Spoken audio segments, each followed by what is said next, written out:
It's gonna be God. Listen, what's going on social media, family? Do me a huge favor. Go ahead and like and share this video. Got an amazing guest panel today. I need y'all to share this thing, like and share it. We're gonna be talking about millennials in ministry. Yep, sounds kind of oxymoronic, doesn't it? Sounds a little scary. I don't know, but share, like, and share this video, like, and share this video, like, and share. Let's get some folk in here and on here. Let's get going. Let's do what we do every Tuesday. Put a little heat to the word on the street. We're about 15 minutes late. Why? Because I'm in Houston and just because we're late. Don't worry about it. Pray. Pray. Y'all wasn't praying. That's why this thing is happening like this. So listen, like and share the video. Let's get it going. Let's get it moving. We're about to jump right into it. We're not going to prolong the time. That's what the preachers would say, huh? After they preach 20 minutes, now they're going to take the text. Sir, you've been preaching already. Where we been? Let's go.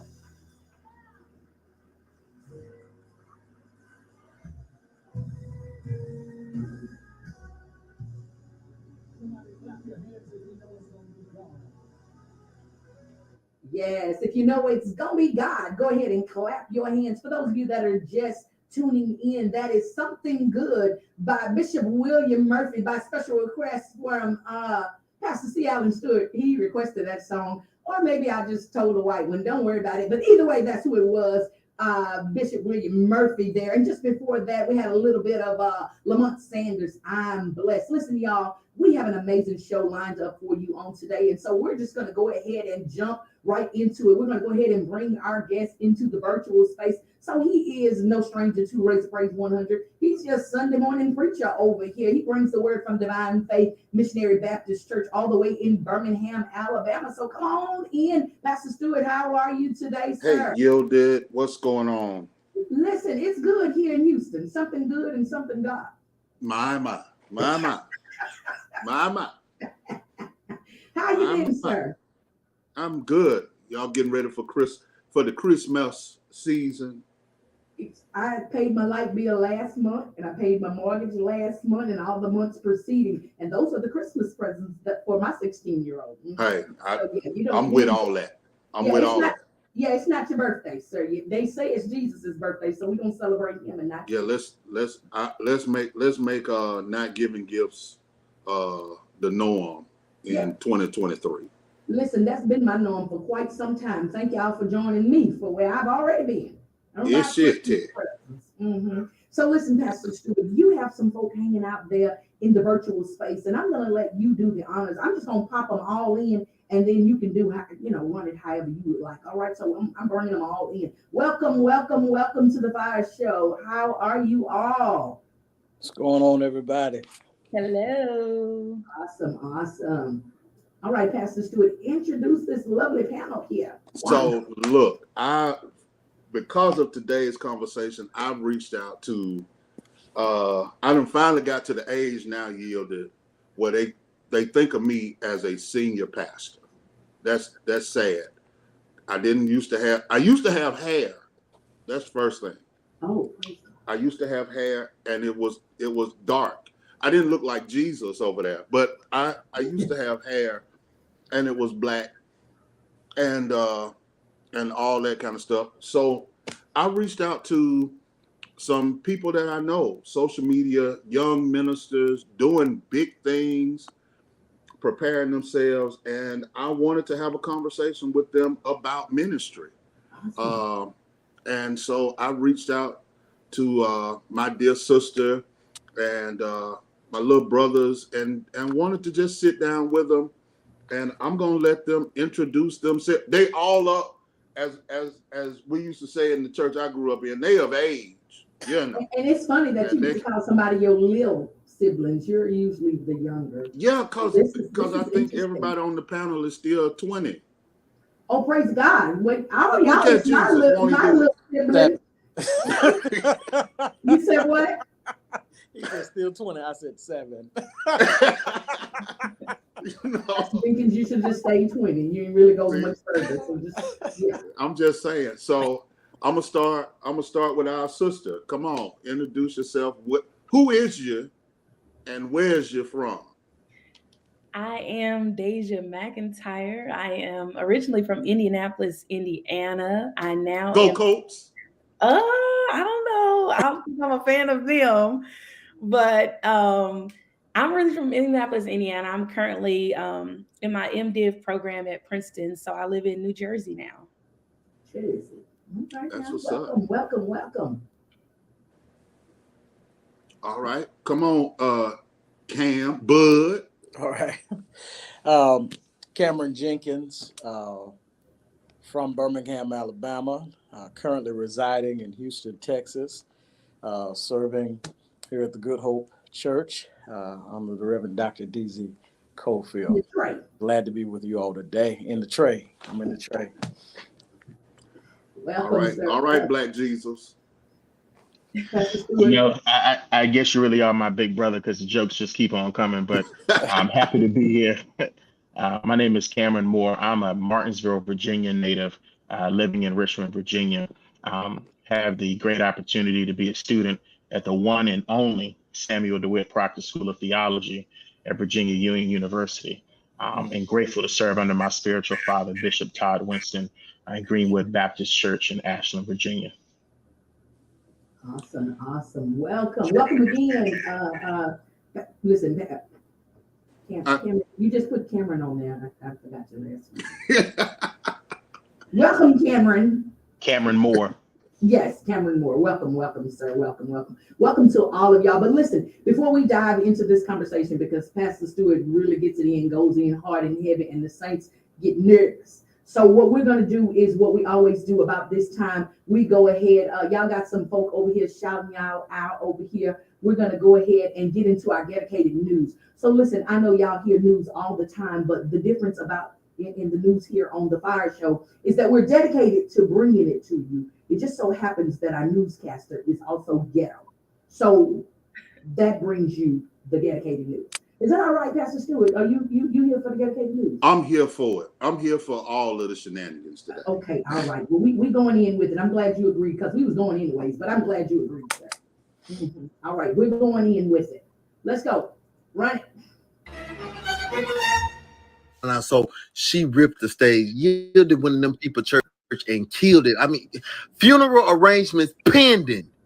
And so she ripped the stage, come down, watch this, shut up, watch this. The cold part about it, that Saturday, the next day, went to the Underground for Jesus Awards and won there.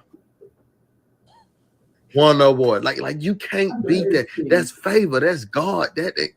But I ain't putting that on the news because, you know, I don't know if we could probably hold that back. I don't know if she want everybody to know that. So don't say nothing. If you don't say nothing, I ain't said nothing. Ain't nobody told her because I ain't tell it. So let's just shut up about it and hold on. I think it's been recording the whole time. I'm gonna be fired. Roll the intro. Hi everybody. My name is Cousin Nat. Roll the intro.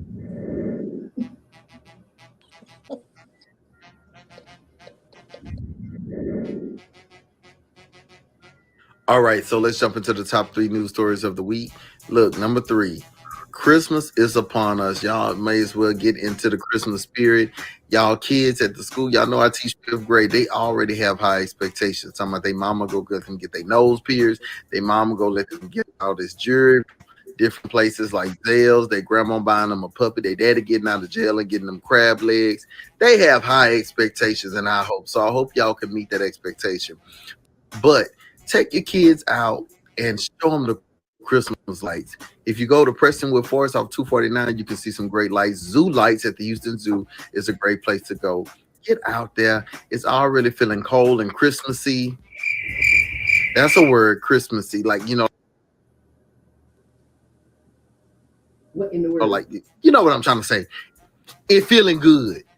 So get out there and, you know, let your kids enjoy themselves. Don't neglect this time of the year. We only get it once a year. So get out there and enjoy yourself and have a very Merry Christmas. Here are a few sites that we've seen.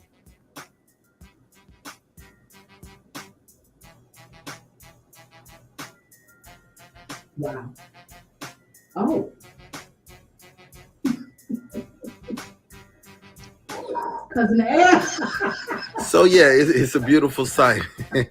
What?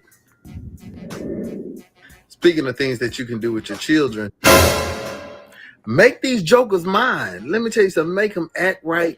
We have seen parents take up for their children for years and years. And finally, this past week, we saw a mother who was not siding with her child. Instead, she's siding with the teacher, and what the teacher said was right from wrong. And when the child decided to do wrong, she let the teacher handle it. And so let me just show you the video so you can see this. I'm telling you, this woman right here is the Harriet Tubman of mothers. She coming and helping us, y'all. She helping us teach. And I feel the glory cloud above me. I feel the glory. I feel the glory. Let's look at the video. My daughter teacher called me and she said, "Hey, I'm just calling because, they're supposed to turn their phones in and receive them back at the end of the day. And I caught your daughter with her phone." She's 11. "I caught your daughter with her phone, and she said she didn't have the phone. She just had the case. Later on, I found out that she actually had the phone. So I took the phone, and I'm going to give it back to her to bring home. But if it happens again, we're going to keep it." I said, No, that's not going to happen. Let me tell you what's going to happen. I said, "You're going to take that phone and you're going to keep it." I said, I don't care how long you keep it. It can be for 7 days or 30 days. That's your discretion. Because what she needs to do is learn to respect you. And she needs to learn to stop lying to you. So, yeah, that phone is yours. We laughed at it. When I tell y'all, I am so impressed with this woman. I am so happy to see this come across my timeline. Thank you for whoever sent that to me. Claudia, I think you sent that to me. Thank you. Because this is what we need to see. Parents holding their children accountable. This is rare. And let me tell you something. This woman right here, I entered her name to get a Nobel Peace Prize. I put a picture up between Obama and Jesus in the living room. And I want her to get a Kennedy Center honors if she can sing. She needs something. She needs every award they got. She needs to be at the Underground Awards next year. So I'm just telling you right now, this woman really, really has impressed me. And if we had more parents like this, kids would do better in school. All right, and the number one news story of the week, and this is a video that has gone viral. And I want to know what y'all think, Yielded. I want to know what y'all think about this. A lady went over to her neighbor's house and she knocked on the door and said that his lights were affecting her sleep. And so he talks to her and he shows her compassion. He explains, that she's pretty much putting on, but at the same time, he's telling her, I understand, I can cut the lights off. And he shows her compassion and love. I want y'all to look at the video, because if we had compassion in this world and just real conversations, a lot of this killing, a lot of this, animosity, maybe we can get rid of it. So check out this video real quick. I want y'all to see this. It's cracking, baby. Okay, last night, can you turn those lights off? Which ones? The ones that are keeping me awake at night? Which ones? Journey, I mean, the rope lights aren't keeping you awake. What? The rope lights, are they keeping you awake? Yeah, I don't mind it. Keep them on till, 10 o'clock. Journey, we went through this before, sweetheart. What? We went through this before. With the rope lights, they're not in your window. What? The rope lights are not in your window. Honey, I have to put pillows over my windows so I can sleep. With those rope lights on, Journey, Yeah. the cops came and they looked at the rope lights. They said they're not shining in your window. But I'll do you this. I will turn them off at 10 o'clock for you. Okay? Is that okay? Yes, ma'am. I'm sorry. No, you're fine. I got you. I don't mean to be a mean neighbor, and I want you as my neighbor. I got it, Journey. All right? See what I think what it is, Journey? I think you just need to come over when you're lonely and talk and have some food and some wine. How about that? I'm sorry. So, I just felt like that story was great. It was so positive. It was so heartfelt, because he didn't get too upset. He didn't, go after her. He didn't, take it out on her. He knew that this woman really just needed somebody to talk to. She just needed a reason to interact with another human being. So why can't we be more like that? Why can't we give each other grace? I believe it'll help with all this killing, all this shooting, all this craziness that goes on in the world. if we can get to a point where we can say, hey, you know what? This person isn't mad at me. They're taking it out on me, but guess what? I'm going to love them in spite of, and I'm going to make sure that I show them some compassion. What we have to get, especially in this Christmas season. I challenge everybody, hug 20 people this week. All right. This has been your dedicated newscast.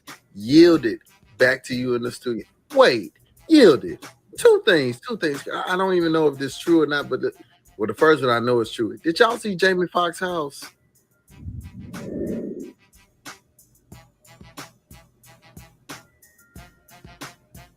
Nah, don't get me wrong. It's festive. It's well put together. They say it's like a gazillion lights. Very nice.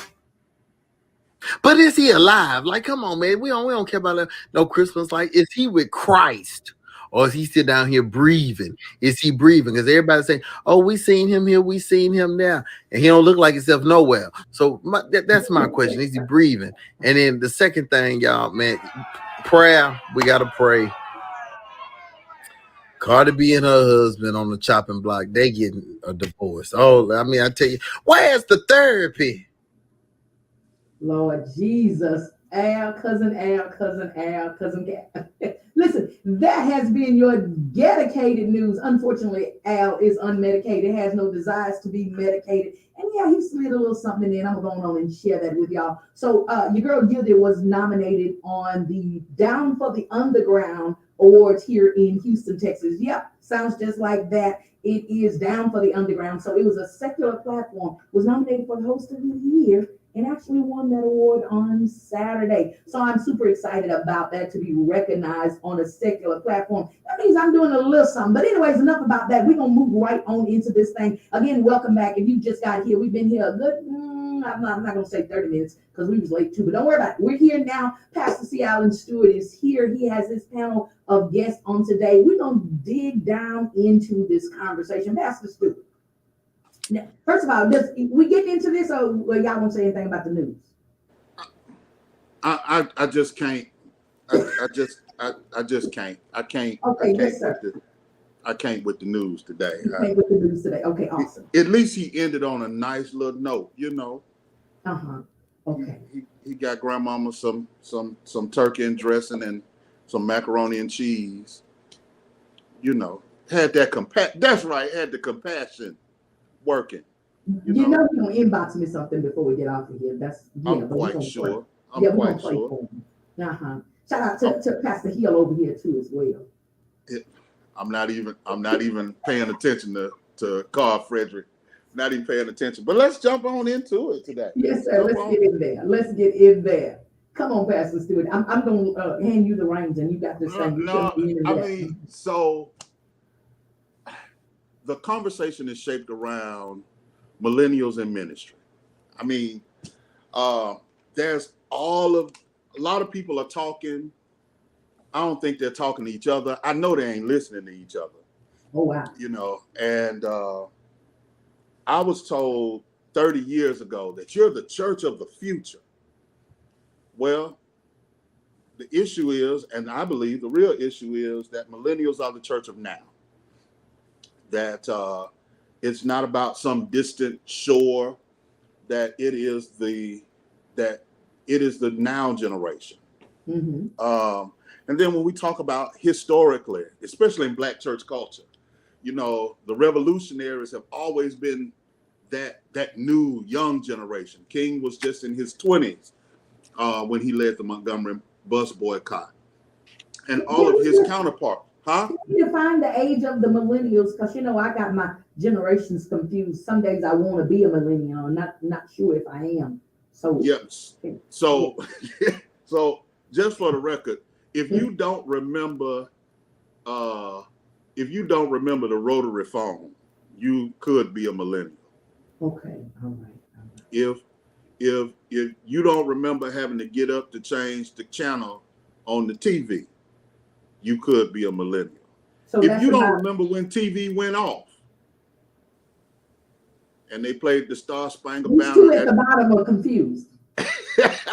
Rotary is like when you stick your finger in there, you got to spin it around. You can't mess up, because if you mess up, you have to hang the phone up and start all over again. Yeah. Okay. If you owned a beeper, Beepers. Oh, no. if you owned a beeper, you are not a millennial. Okay, so I'm not a millennial. Okay, Yeah. yeah, Yeah. all right. So that's If like, you remember the payphone, if you remember when people actually got out the car and used the payphone. I'm not a millennial. Okay. Yeah, neither am I. Look. Okay, so that's like 27 up to maybe 42-ish, 3-ish. Yeah. That's too far. 1981 to 96. And I Leave was it to I might be a Gen Z or one of yeah. them. So And I Gen don't think I'm Z. even- So we're talking millennial, late millennials, Gen Z. yeah. Pastor Hill, I don't believe you. I was out of school during them years, so Yeah. You are not a millennial. you sure? I'm positive you're not a millennial. Yeah. I don't like how I feel about this. Yeah, Okay, so- I'm not in this conversation anymore then.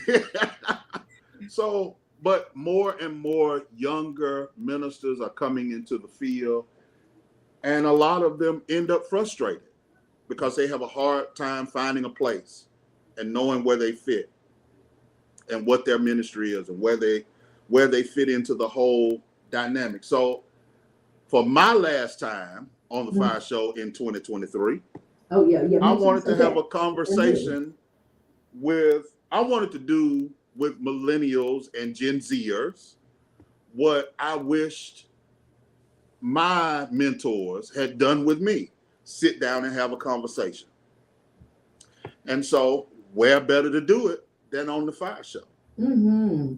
Listen, so for those of you that are watching over here, please feel free to go ahead and, you're in the choir stand. You're able to comment and talk like you do when preachers preaching. It's fine. Pass sandwiches, chips, all that good stuff. So please drop comments. We want to interact and engage with you. We'll give you an opportunity a little later to call in and talk with us. So yeah, hang in there. Come on.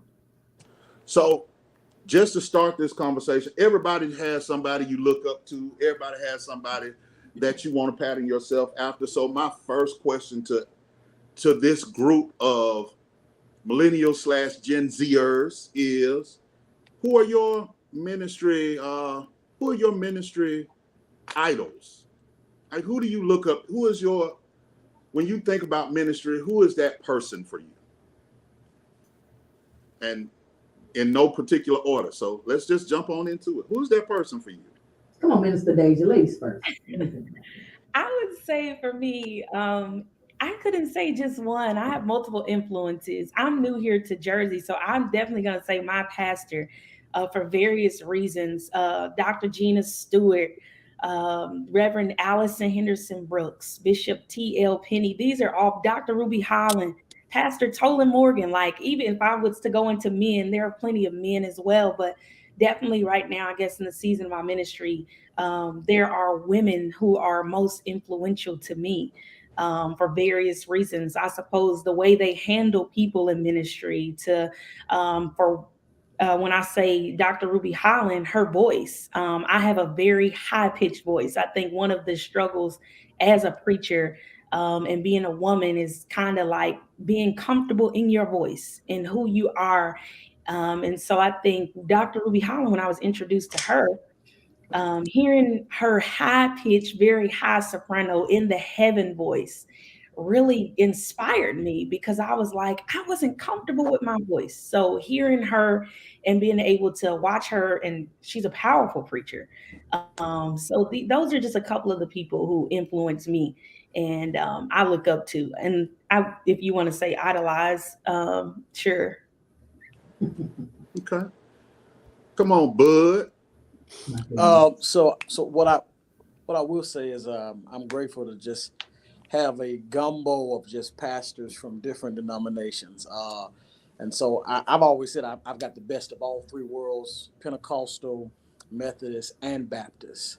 And so I start off with he sleeps with the Lord now, the Reverend Dr. Erskine Fosh. Yes.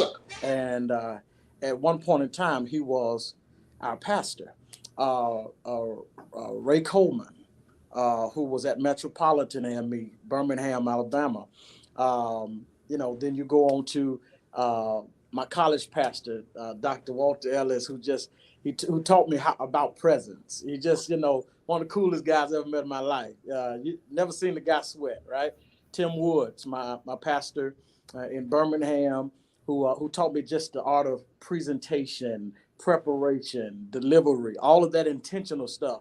And even now going on to Dr. Cofield, who's very intentional about discipleship and revitalization of churches and communities and how to be a better pastor to the people. And so, and then I came, and among those, those seminarians like Joseph Evans, who was dean of Morehouse School of Religion, and those brothers like that, who just Keith Slaughter, who's crazy, but but got an amazing mind, right?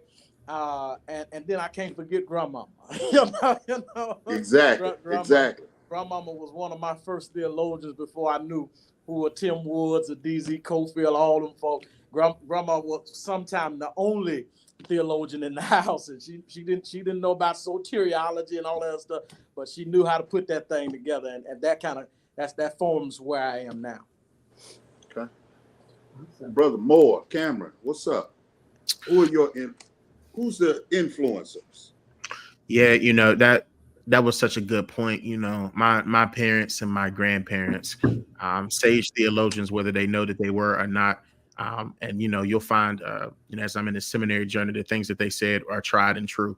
They've not been disproven throughout this seminary experience. In regards to influence, definitely my pastor, Bishop Winston.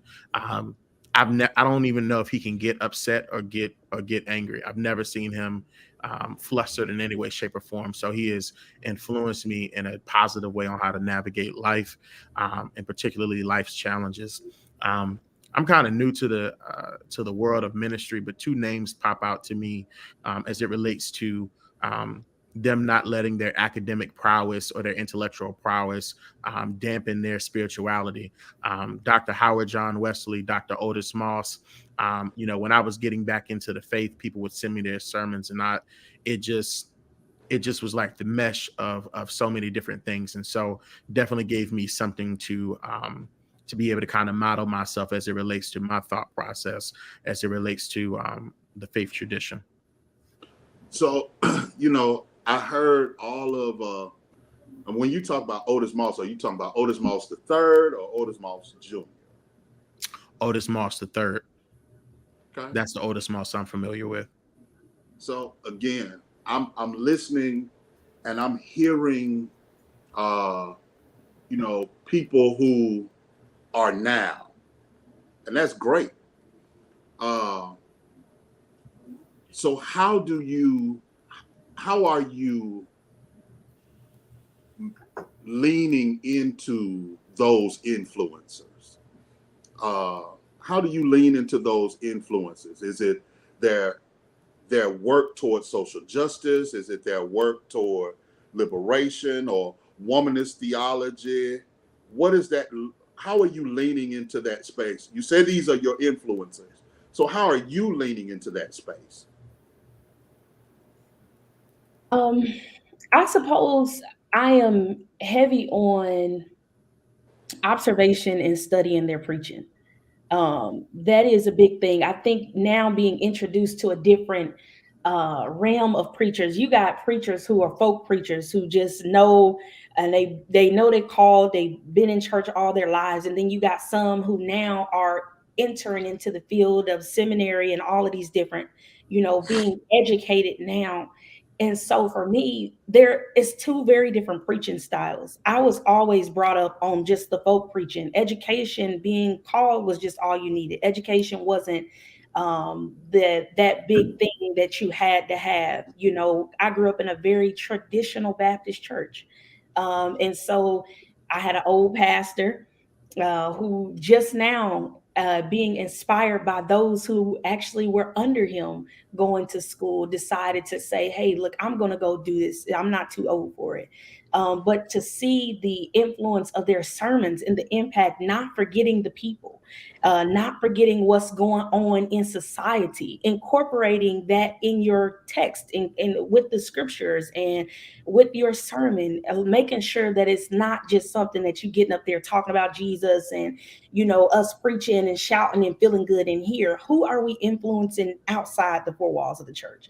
And so that giving the voice to the people that don't have a voice, that is one of the biggest things that most of the preachers that I am influenced by do, whether that be womanist theology or liberating those who are still in bondage that don't even know that they're still in bondage, because it's something that they're so used to and familiar with that it doesn't look like bondage to them.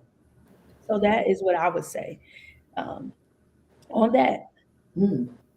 So how are you leaning into it? I mean, like, come on, like, how are you really leaning into that, into what your mentors have given you? In terms of, would you say trying to implement that as well in my daily walk, Yes. that I can take that on as well? Absolutely. That is one of those things for me, I would say. I have now started to restructure even my preaching style, and take on, be influenced. It's not that you are being a copy of them, but that you are influenced, just what it is. You're influenced. And so you take your influence to grow and to continue to build, so that the next person in years from now, when I'm however old, there will be somebody that comes after me, right? Maybe 15, right? But there will be somebody that comes after me, and then also being able to not just keep it to myself. As a woman in ministry, I feel that I am just now at a place at 23 years old, just now begin to have mentors, influences, women that were willing to pour into me. And I'm 23. There are a lot of young men that can't say that because they've been having it since they started off, right? They didn't have to wait on a mentor. They didn't have to wait on somebody to tell them that this is how you do this is how you rock that out. As a woman, I've only really had the visuals of another man until I got to a certain age. And so now for me, I don't want that for another young woman. So my job now is, when I see somebody else as a young woman in ministry, to be able to not just preach it, but to actually show them that there is this way. And then if I have an opportunity, and with all transparency, there should never be a reason why, as a woman in ministry, I have to shut the door behind me when I know somebody else is coming. If the way has already been paved for me, I can open that door. And once I get through it, at least leave it cracked. And I know you're doing what you're supposed to do so that you can come right through. I think Cameron Jenkins, I think you were about to say something. So I believe the question was how you're leaning into it. Yes. So for me, all of my mentors and influences serve as a launching pad, a framework, but I still got to build a house, right? They give me a journey by which I can lay down brick by brick what fits my call and what God has called me to do. They can only be them, and I can only be me. I can mess up them 20 times over, but I ain't never messed up being me, right? And so how I'm leaning into it now is, even as I'm serving here at Good Hope, I'm being stretched to think wider, broader. To last week I wrote two documents on how to establish your preaching team and your teaching team, and then how to become a member of your preaching team. The next phase of that is how to do that in youth ministry, and then and so it's just but it's making me a producer. Dr. Cofield is a church consultant, and not 90% of what he's doing on the road is consulting church after church. And so you can't be under that and that not fall on you, right? And for me, I love systems and operations, as we've spoken before about. And so now it's given me the opportunity to lean into that. And he's challenged my preaching to say, hey, man, I understand, when I first got here, he said, you're a slave to exegesis. And so I said, well, okay, good. I'm rejecting. And there was a part of me that wanted to reject that because it's like, good. I'm doing what we're trying to get others to do. But what he's trying to move me towards is exegesis that pulls in a prescriptive message for people. So I'm not, and it hit me when he told me one day, he said, great message. He said, but all I heard was David said, David said, David said, David said. He said, David did, David did. He said, and I just wondered, when were you going to talk to me?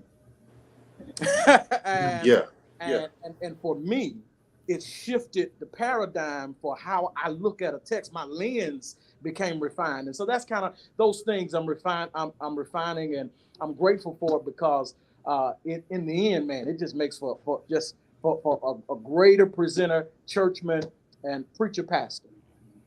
So, Cameron Moore, tell me something. Do you believe that your influencers,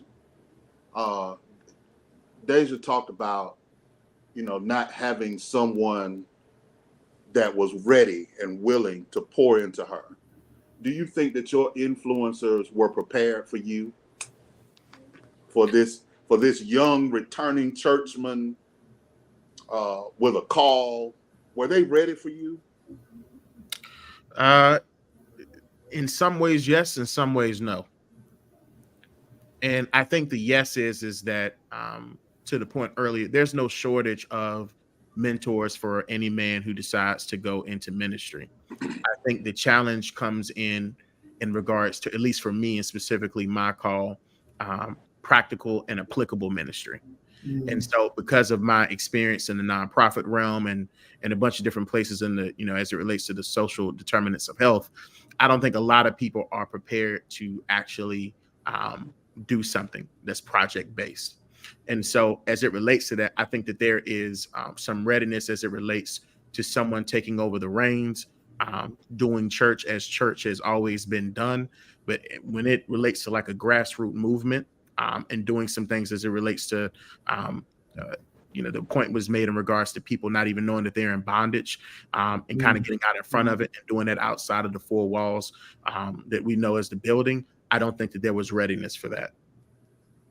Wow. That brings me to a question to Pastor Stewart, just kind of even with what Cameron is saying there.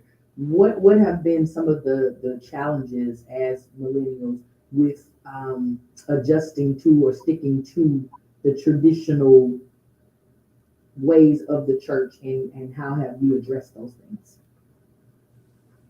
So I know you say you're project based, you grassrooting a lot of things, but I know the church of old had church structure, church rules, church stuff. How has that been an issue in being able to be Deja and Cameron of today in your own personal ministry? And how have you addressed it? I mean, I'm trying to find the verbiage to say it. We ain't gonna tell nobody. It's just us and the rest of the world. Ain't nobody here but us. Nobody here but us. Everybody else. Right. Everybody else. Right. It's been extremely challenging and frustrating, almost to the point where it makes one not want to do this. And I say that because when you have conversations with the seasoned saints, it's difficult to get them to recognize what is just dogma and tradition, and not necessarily what is true purpose and true passion and true ministry. It's extremely frustrating. I mean, I've had moments where I have been quite honestly just livid, because it to me, I need to be doing something. I need to do something that is going to not necessarily have an immediate result, but I need to know that when I lay my head down on the pillow, I've done something to move the needle in some regard. And that's just not going to be found in a lot of different places, which is why I tell people we have a lot of social clubs, but we don't have a lot of churches. Whew. And Say so that one more time for the saints in the back. Of the seasoned saints with the bell tone. Say it again. Speak into the microphone. Say it with your chest. You know, we have a lot of social clubs, but not a lot of ministries, not a lot of churches. You meet at the same time every single week and you do the same thing, but you're not doing ministry, at least not the ministry that I see Jesus did. And so I think that we have to have a real and honest conversation, with each other, but most importantly with ourselves about what is the intent and motivation behind what we're doing. And that has kind of just been what I've done to be able to sift and kind of decipher who I'm going to be really able to do ministry with or not. Cam, I want to just tag on to that, because when you look at the boomer generation, which really built the church that we're living in right now, the oldest boomer in 2023 turned 77. The youngest turned 59. and what is happening with that age demographic that built the church, that we see today, gave to the church, attended in droves, who built buildings, who formed theology for their children and what will become of their grandchildren. That generation is dying off. I was talking with a group of young pastors today, and one of them mentioned, as I was sharing that information with him, he mentioned he buried 7 boomers this year, right? And that church is transitioning. I don't want to say expiring, but that's the truth of the matter. And so as we're seeing it with the numbers, not even how we feel, right? We're seeing it with the statistics that the church of yesterday is falling asleep. It is sunrise. It is sunsetting, and with that, we've got to start looking at church with a real lens of what's happening right now or what is to come, or even, and I'm not saying to abandon one generation for the sake of another, because sometimes we get in these positions as young men and women and we do nothing more than what the older generation did before we got there. You're just a younger version of what they did. So you don't bring anything new and innovative. And sometimes you're the biggest, as DZ Cofield would say, sometimes you're the biggest change. Letting them learn how you think, how you preach, how you comfort them in these different seasons. So I'm not saying sunset one and sunrise another. I'm just saying that we need to marry the two in such a way that as one set sunsets and the other one is sun rising, it's a beautiful transition. Or a God transition, right? So that kind of pricked my mind. I would say also it's important to acknowledge that, because this is a big thing for me. I mean, seriously, we see a lot of what actually is not God at all. And I mean at all. But it's so much of tradition. And sometimes I think that can be also connected to bondage, because you're afraid to let go or come out of a place that, you're familiar with, that you're comfortable with, but that may not be the most effective way to do ministry. Hence is why there are sometimes churches that cannot grow or go or develop and be in the place that they actually want to be or desire to be in ministry, but they also don't want to let go of their conservative ways of how they do church. And I think that is a hurting place, because I can speak from my own personal experience. I was, as a woman, in ministry and belonging to a church, I feel like it's okay to say that this is our standard, but don't cover that up saying that this is God, because then it makes the people look at God in a way that God is not. If you say this, you got to wear skirts, or you can't get your nose pierced, or you can't do this, you put all of these restrictions on people. More than likely, most of the restrictions are always going to be for the women. And you say that this is God. And then you expect the woman to look at God, or the people, period, to look at God in this way that he's loving and caring, but he gives me all of these restrictions, and it's not necessarily God at all. It's just your church tradition. And I think that that is unfair. So listen, before we take the break, I want to put something out here. We're watching a shift in the mores of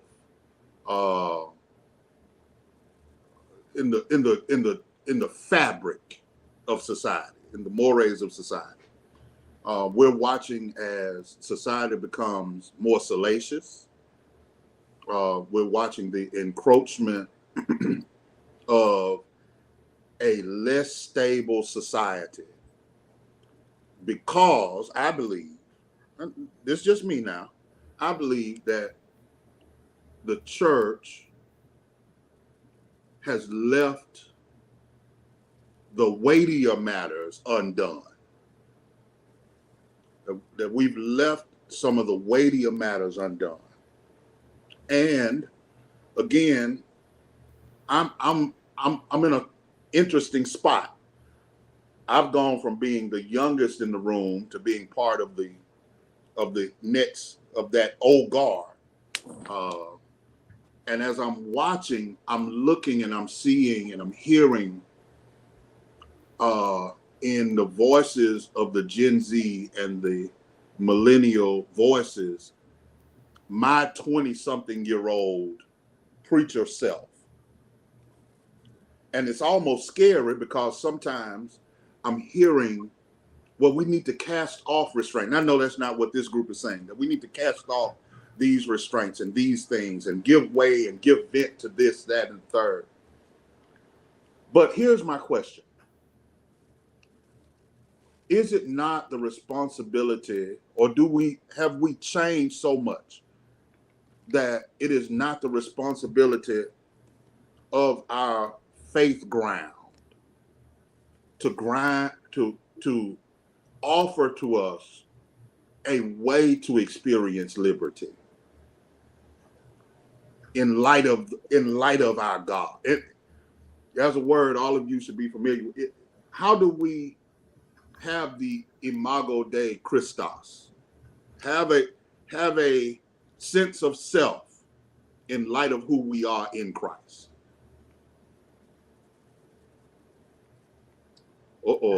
I think that's where we take the break right there. Listen, y'all, this is the Fiyah Show. Pastor C. Allen Stewart has stirred a little stick in the pile of ants here. So what we're going to do to give these individuals a time, to come up with an answer, because Daisy was like, I don't know. So listen, we're going to go ahead and take a quick commercial break, but y'all keep it locked right here. Raise the Praise 100, where we're praising God all day, every day.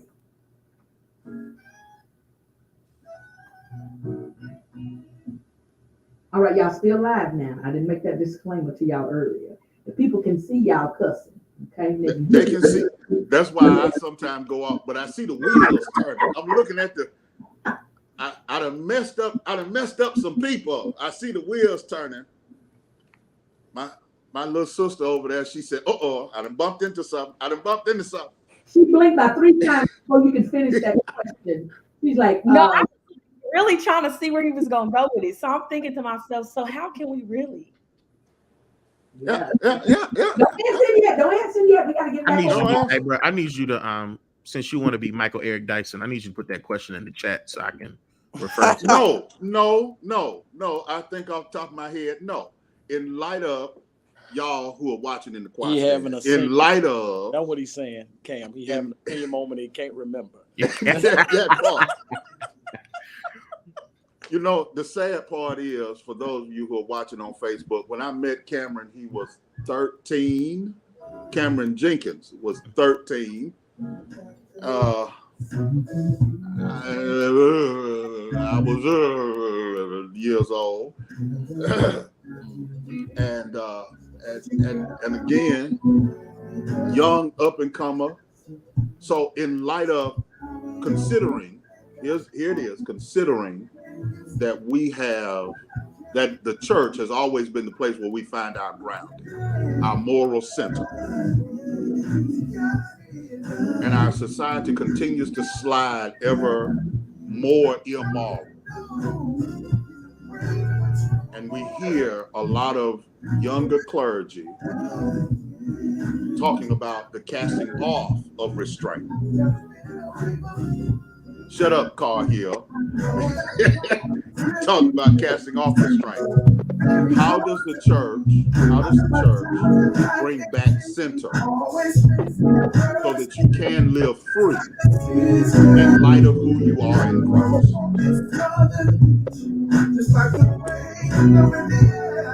Is that better? I told Carl Frederick, I asked you to come on in. I told you that you could come on in. Don't sit, don't be a bully.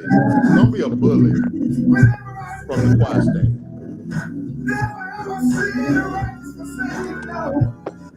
Facebook, we are still live. Thank you so much for Minister Deja, Minister Cameron J, Minister Cameron M.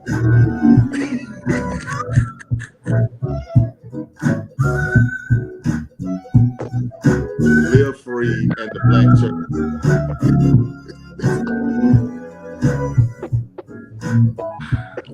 Right. Lord have mercy. Right. On Hilton, God is. Listen, we are having an amazing time here on the Fiyah Show, like we do every Tuesday. Listen, to have our guest co-host, Pastor Stewart. We're digging into this millennials in ministry thing. Hey, the generation of now, the ministry that is right now. So listen, if you've just tuned in, you've already missed a good hour and 7 minutes. We're at the top of the hour. Actually, we're at about 7 minutes after. So welcome back in, and we're going to go ahead and drop this disclaimer because I feel like it's about to get hot and heavy in here. Pastor Stewart is always causing trouble. What is that? It takes no responsibility for the opinions or the statements made by the host or their guests. Statements or show topics are not the necessary belief of the radio station. Street 100 Heat or praise 100 Houston. It is not our intention to label, discriminate, or ignore anyone. This radio station has no responsibility for the opinions of others on the airwaves.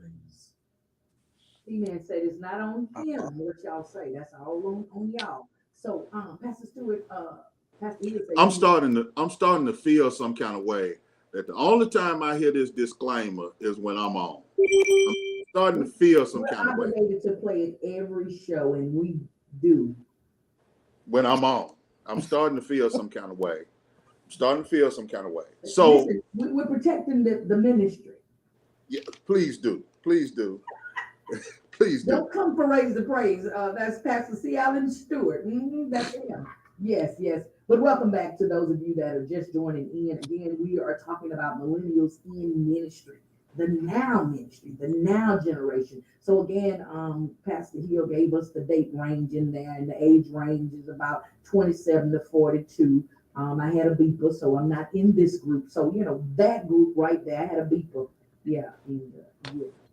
Come on, Pastor Stewart. Now, you dropped this question. We was giving you time to get your thoughts back together because Cameron said put it in the chat, but I didn't see it pop up. So what's the question? No, because I done got old, and it's hard for me sometimes that, okay. I be thinking. Okay. So in light of the slide, in light of this slide, as we become more and more salacious as a society, how is your generation speaking to, addressing, bringing to bear, the whole idea of, or addressing it, let's just addressing it, who you are in Christ, and how, like, are we even seeing it as wrong? No. So, yeah. So what I heard, and because he's, got that mild case of dementia going right now, it's the form of the question kind of. I'm with you, Carl.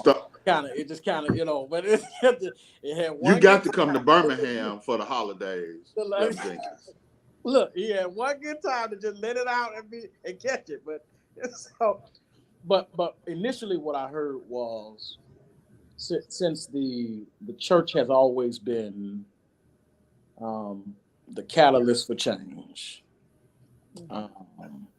Where's the church as it relates to change in society, and are we still effective in that? So that the church, so that our people can live free or whatever.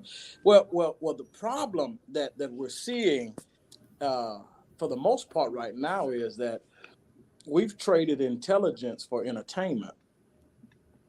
We used to have an intelligent pulpit. Mm-hmm. We used to have preachers, and now we got performers who do this pep rally stuff, pep rally preaching, So what we call it. We used to have a church that was big on involvement, and now it's just church-tainment, right? It's church-tainment. Hello, Carl. And so so our ship, and the biggest way we see it is we used to have churches that built schools, housing facilities, who had political involvement. Stuff didn't move around that place until somebody called the pastor of such and such church. He had a voice. He probably didn't have a vote, but his voice was his vote, and his people rallied behind it. We've almost lost our street cred in community, because while some pastors were the older generation saw the need for community, our generation sees the need for sanctuaries. One is building a community and the other one is building a sanctuary. And now and when senior pastors give us transition, and it's like, okay, and I've seen it in several contexts, even in Houston, when they give you the pastor key, and then they give you the community key, and they're saying, okay, which one you gonna take? And we just say, well, give me the sanctuary, whereby you leave the community, and now your church has become the biggest show on Sunday. And so I think we have shifted. I do believe we have shifted. I definitely love to follow up on that. I agree wholeheartedly, and I think at least Chris, I know you had your senior moment, so I'm gonna try to make sure if I can put the question back together. Deja, you are officially my favorite person on this show right now. Hold on, Carl. These two, Carl is never my favorite person. Wow. Because these two Camerons is about to get in some trouble. Look who's and now here come Carrie standing. Look who's Lord doing this Jesus over here. Christ. Praise God. Don't send him the link. We close. Church is closed. Come on, Cameron. I to that point, I think that we have to be honest. To brother, he shares my name. Recently I was looking at the Pew the Pew Research Center. Mm-hmm. We have to be honest that the world, or that the country at least, is becoming increasingly secular. And then the question is why? And we have to think about why, because if we went from having churches that were focused on being a part of the political conversation, constructing schools, advocating for healthcare in different avenues, why is that not happening now? Has the church become co-opted by a government mindset? Are we now the same thing that we claim that we're critiquing against? Because I think that the only way we're going to be able to get ourselves back to a center as a church is, you talked about the Imago Dei being made in the image of God. Are we going to be able to humanize ourselves in the same way that we need to humanize Christ?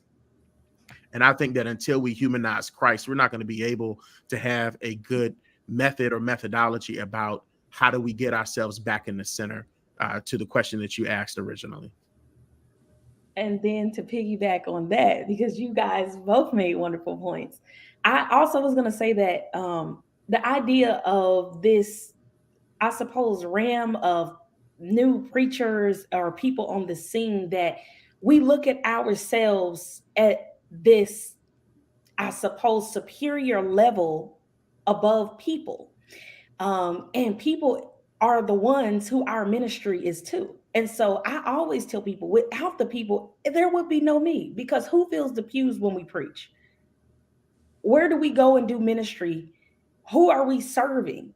You know, there's always this idea that we are so high. When you look at the ministry of Jesus, Jesus was amongst those who he was healing, who he was doing ministry with and to.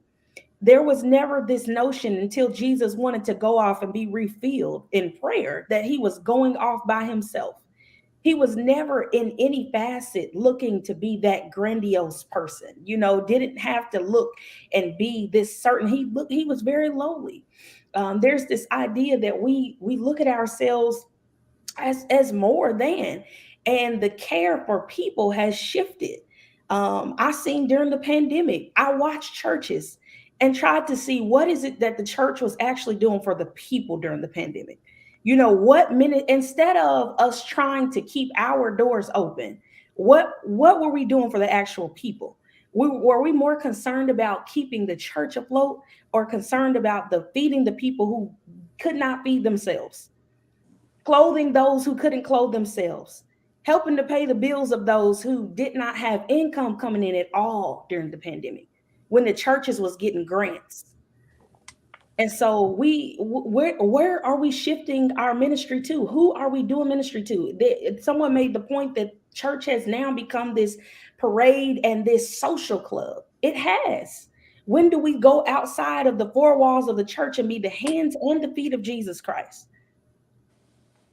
You know, before Carl jumps in, the amazing thing is, and I said it earlier, that when we start talking about the sages, you know, and we start talking about our preaching heroes of yesteryear, and we talk about Martin King and his brother A.D. King and Fred Shuttlesworth and F.D. Reese, and the list goes on, John Lewis, the list goes.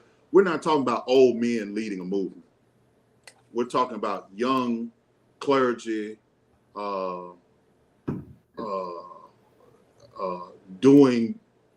daring to dream, right? Daring to say, when I look at what God's word says, when I look at where the church is, you know, and let's be honest, especially those of us, two of us that are from Birmingham, we know the story.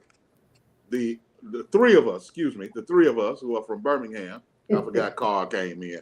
The three of us that are from Birmingham, we know the story that the old guard at the time did not want King marching in Birmingham. They didn't want Fred trying to enroll his kids in school. You know, we know the story.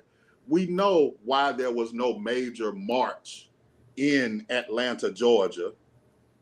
You know, why there was never a demonstration in Atlanta, Georgia, because Daddy King said, don't bring that here. Go do that somewhere else. Don't bring that here.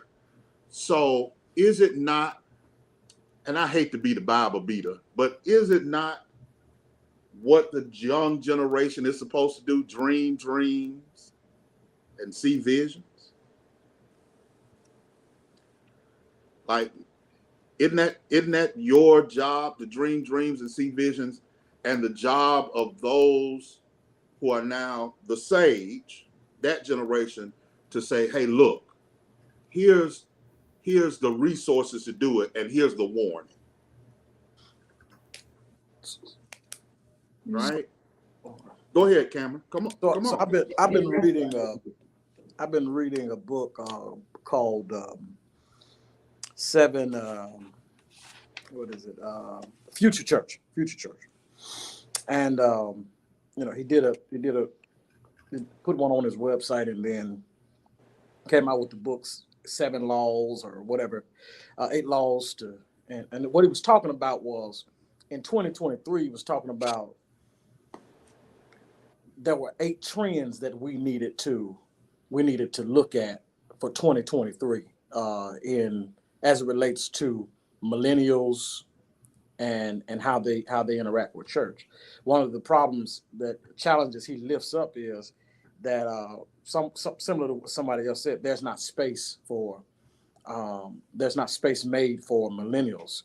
And just think, you all, Carl and Stewart, you all know Birmingham.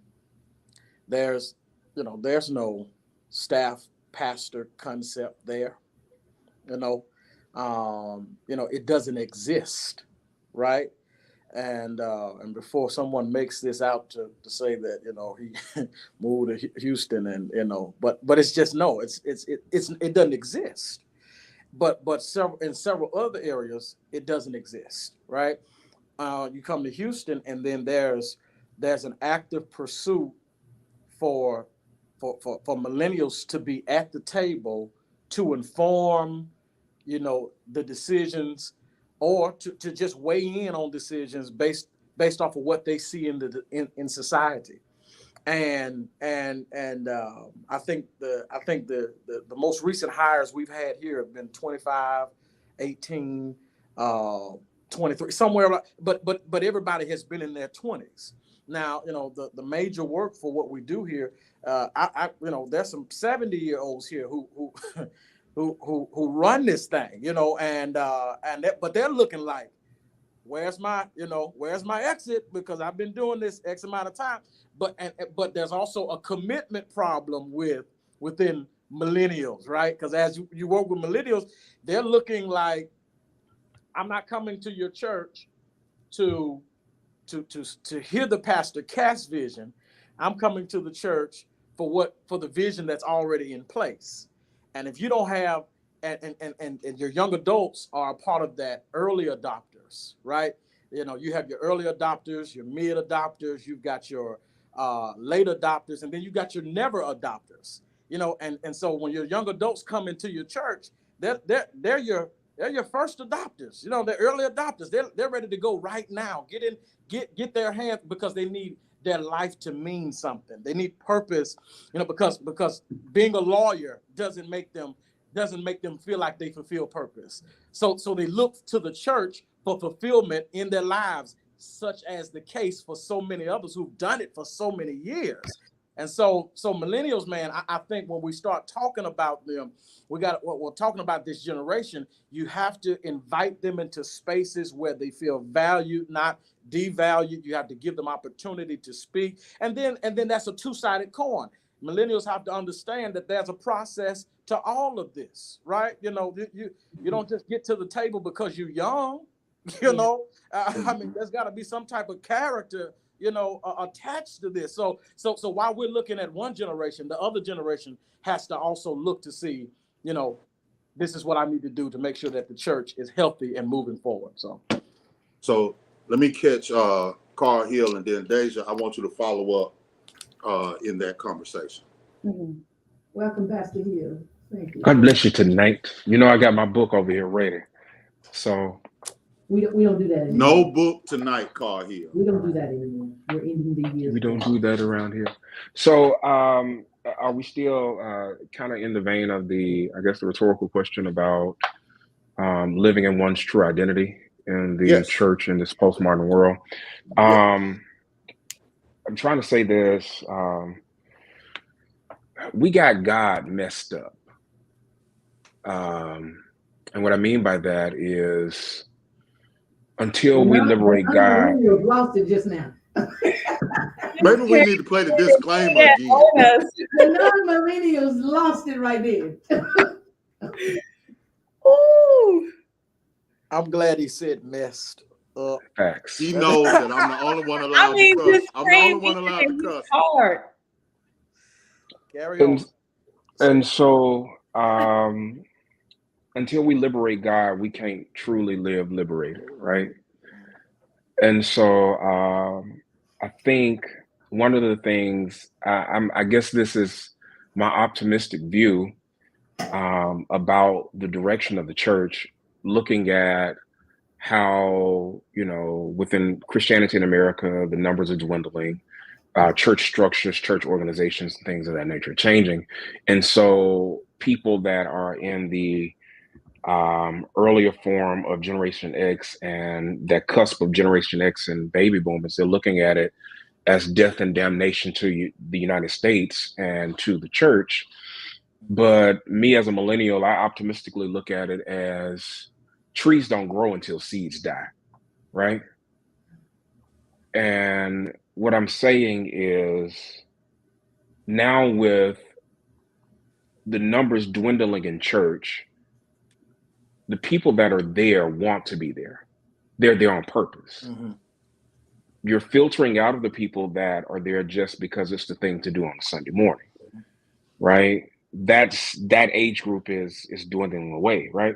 On the other hand of it, not only is that age group dwindling away that's, I guess, quote, playing church, but if you're making a conscious decision, although society is changing, to be there, number one, you want to be there. Number two, and Cameron Jenkins made mention about how people are finding purpose in it. But then three, the consideration of Gen Z looking at a leader as a faith-based leader, as a pastor, is the overwhelming majority of people between the ages of 18 and 26.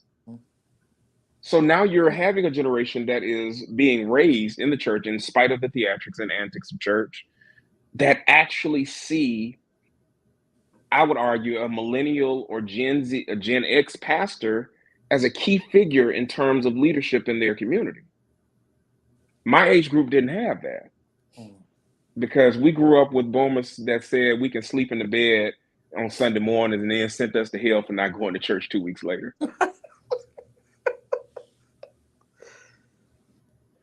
So optimistically, and I'll say this, I think the mindset of Gen Z and then Generation Alpha, which is coming right after Gen Z, they have a different worldview, right?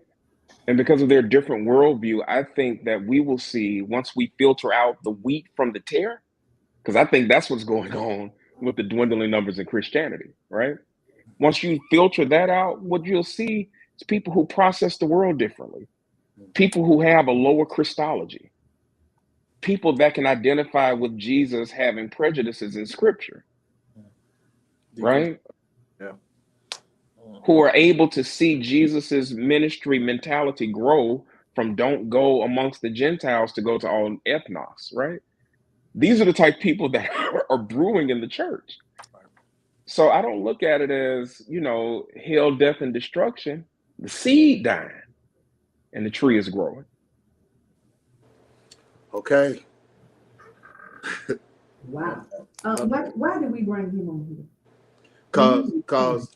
Cause he needed a break because his brain is hurting from carrying 28 hours this semester some kind of way or another. 27. 27. And all right. Minister Deja, I know you. RJ says he gets nervous every time he see all of y'all on live together. So don't be nervous, RJ. Yeah, it's you could have came into the studio. Could have came into the Little Bill back there. Look over my shoulder. There you go. There go Little Bill. All right.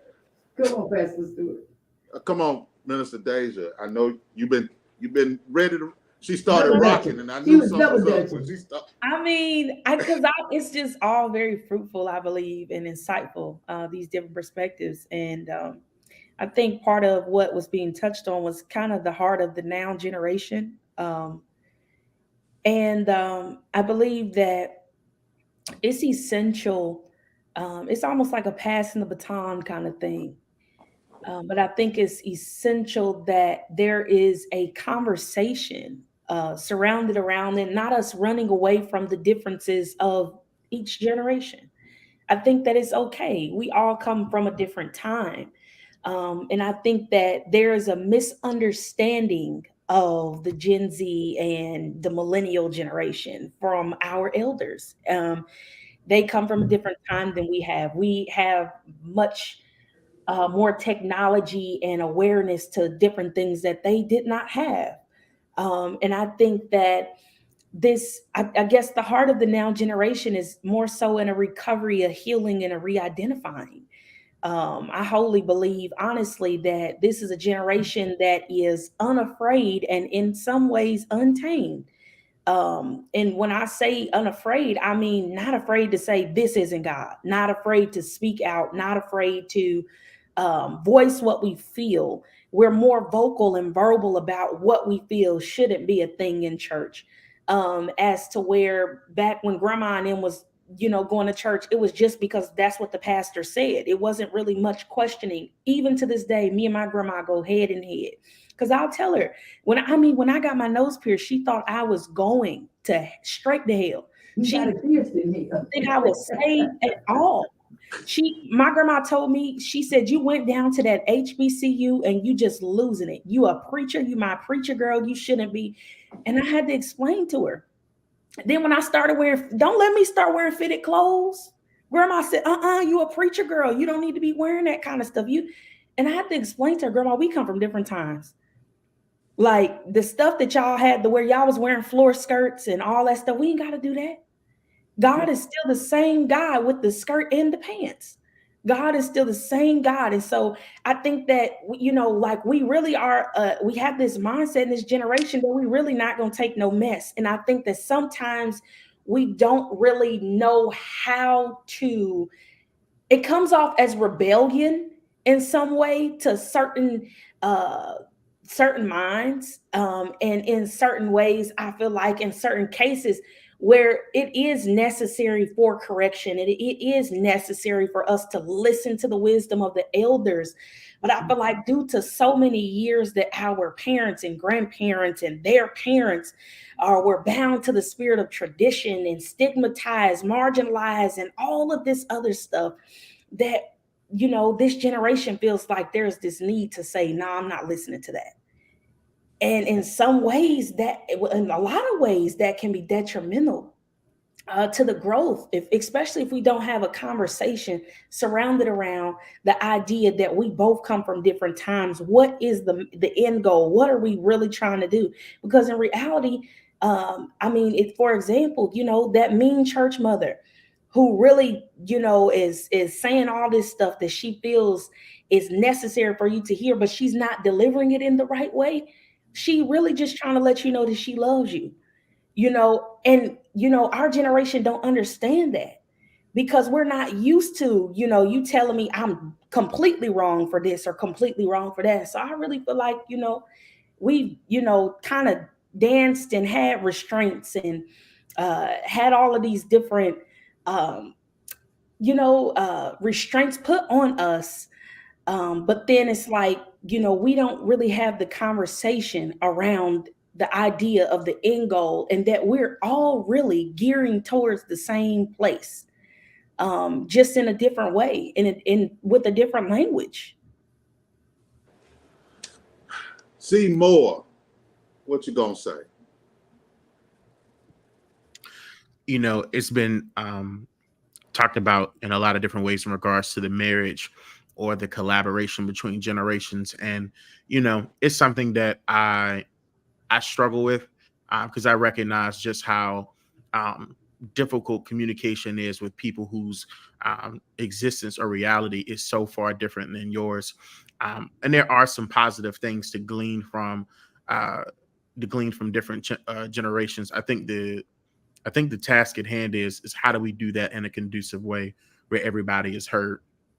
And I think there's too many times or too many conversations where people are talking, but nobody is necessarily listening. And what is beneficial or what's conducive to take away from each generation. It was mentioned earlier in regards to my brother who talked about in regards to having those conversations and having everybody at the table, and what millennials need to understand when they come into the room and having to earn that seat, and then also for older generations to be able to learn from them. But I think it still goes back to intent and motivation. Why are we doing this? Why are we here? There's so many colleagues that I know that have been sitting and waiting for different positions, but there's some people who don't want to let them go, and for what?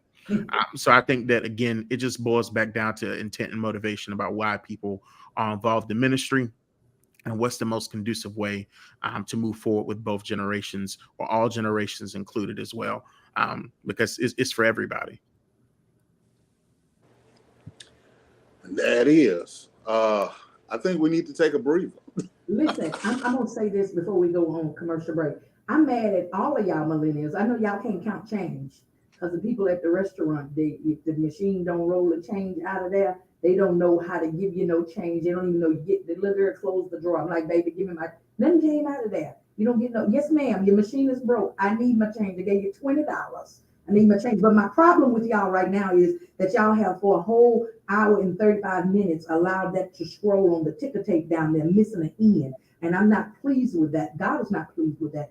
And just like that Pearson don't send sis to hell, that's gonna send y'all too. Listen, this is your girl Yielded. We're gonna keep it locked right here. We're gonna play a little bit of music. We don't want y'all to go anywhere. We want you to go grab somebody that's under the age of 40 and get them in on this conversation. We got some questions we want to ask. We want to understand what's going on in the community aspect of the church. That's what I want to know, because the church used to be a resource back in the day, and some of these millennials don't even know how to check a ballot at the voting poll. And so I just want to know what's going on with that. But listen, keep it locked right here. Raise the Praise 100, where we praise God all day, every day. I can't get my music to play. There we go. Praise God. Y'all just let me sit there with the word tickering. I know how to spell I wasn't Gen paying X. it no mind. I ain't even got my glasses on. I thought a dead man was calling me last night. Come to find out, it was somebody else. It was bad. It was bad, So- children. I think we need to play some commercials or something. I'm nervous. A dead man. Yeah, I looked down and I saw the G and I saw Allen and Senior, and I thought it was my granddaddy calling, but it was somebody else. We're gonna run some commercials over here for the Saints, because I'm Hey, what's happening, family? I got to the point where I need some glasses. Even when I'm Hey, what's happening, family and friends? This is your girl Yielded, right here on the Fiyah Show at Raise the Praise 100, where we praise God all day, every day. I'm looking for you that is a business owner, you that is a ministry leader, you that is anyone that is wanting to get your product, your message out in front of the people. You can advertise right here with us on Raise the Praise 100 on the Fiyah Show every Tuesday, 4 to 7 p.m., where me and RJ are bringing a little heat to the word on the street. If you're interested in advertising with us, reach us at 832-598-4679. That's the Fiyah phone. Call me. Bye.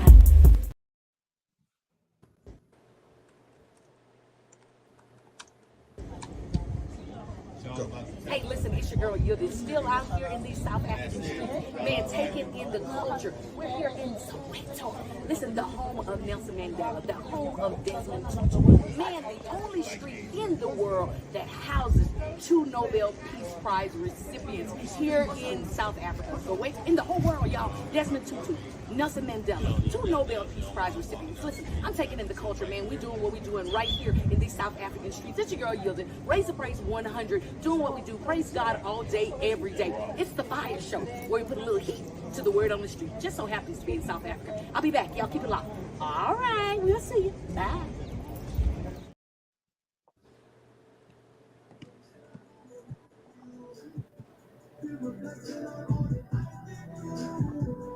It's a gospel song? That's that Gen Z gospel. Wait a minute, sister. Is you? What's in your glass? Don't say it. Don't say it. Yes, that's Zanti. I Will Die For You. I was playing that for these millennials over here. They probably have no clue who Zanti is, because as quiet as it's kept, they want to say they're millennials, but they really old school preachers. I don't know about Deja, but yeah. Anyways, listen, if you're just now tuning in, it is 5:40. You have been missing out on all this good stuff. We have our guest co-host, Pastor Stewart from Birmingham, Alabama. I have a host of folk over here. Pastor Carl here just couldn't resist the urge to stay in the choir stand. He wanted to get into over here. He's here. We have Minister Deja McIntyre. We have Reverend Cameron, no last name Moore. We also have Pastor Cameron Jenkins right out of these H-Town streets. I'm not sure why he's all the way in Third Ward and I'm up here by Bush, but he could have came up here and came into the studio. But we'll make that happen the next time because I'm in here by myself, and I got my sword and my shield under the desk there. But praise God, Pastor Stewart. Yeah, he wanted to come. Pastor Stewart, how did he get the link? Look, he just wanted to come to church. He wanted to come to church. He wanted to come to church, so I said, we're taking all sinners. We're taking all sinners. Well, I went to the Midwest to get one. I might as well go get another one from the Midwest. Welcome in, man of God. How are you? Welcome to the Fiyah Show. Oh, you're on mute. Let me get off mute. How's everybody doing? We all right. We're gonna try to get you saved tonight, Carrie Stanley. Listen, I've been saved my whole life. It's the rest of you Negroes that got to get on my level. God, listen. Hold on. One real quick. Hold on, real quick. We need to drop another disclaimer. Responsibility for the opinions or the statements made by the statements or show topics are not the necessary belief of the radio station. True 150 or Raise the Praise 100 Houston, it is not our intention to label, discriminate, or ignore anyone. This radio station takes no responsibility for the opinions of others on the airwaves. For those that are coming in calling people names, stop it. Pastor Stanley. I mean, every time I get a group of folk together, it's listen. Every time I don't hear it when other folk be on here. I didn't get it as soon as I came in, so I praise God for that. Well, we had just dropped it before you came in, like really, like 5 minutes. Just take the joy, completely take the joy out of my life. So welcome, man of God. Thank you. At least you welcome me, unlike that other guy who will remain unnamed because I. You see how they do me, Deja? You see how they do me?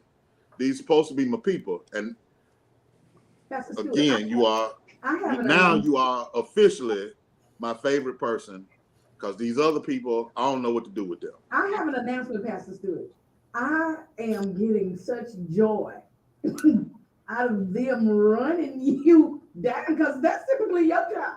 Listen, I'm gonna stop inviting them. Next year, I invite shout me like I've never been shouted before.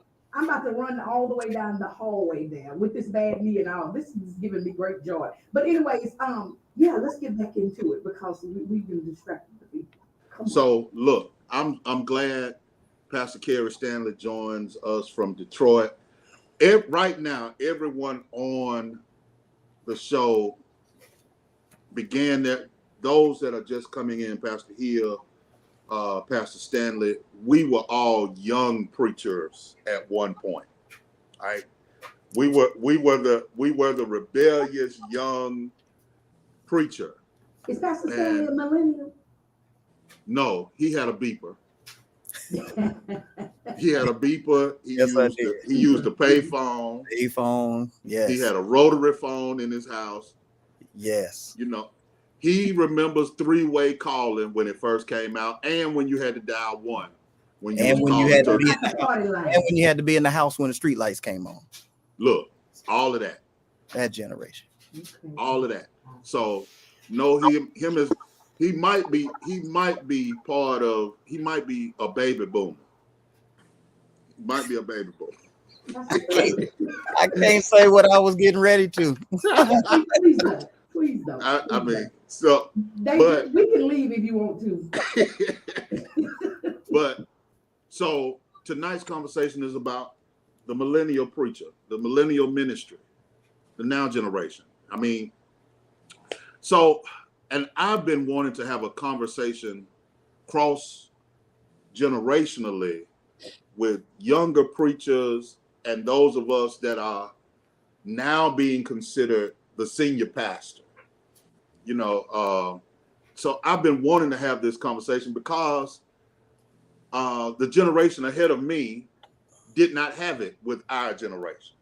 They just told you, show up, do what you're supposed to do, sit over there, be quiet, don't say nothing. Don't say nothing. And I believe that healing begins when people talk. I believe that's how you arrive at some kind of consensus, is when you are able to ask questions or have a free format to say how you feel. So here's something that come to mind out of a conversation I had today with a group of pastors. A book that Frank Thomas and Martha Simmons co-edit, Preaching with Sacred Fire.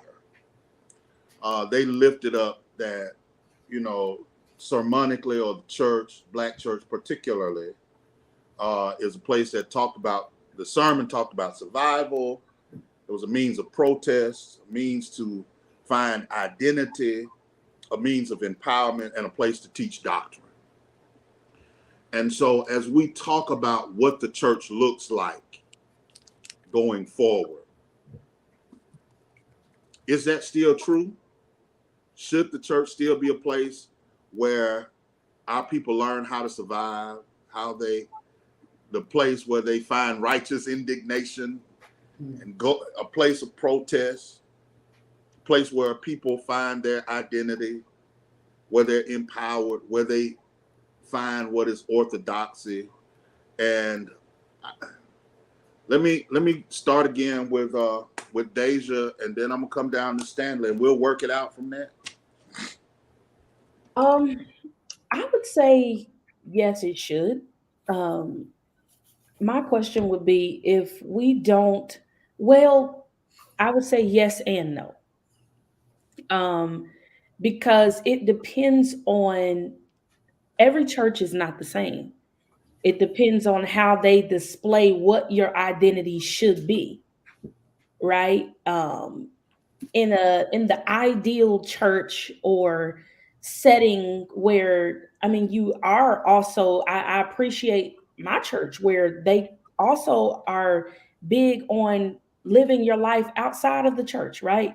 Be saved, love God, but be free, right?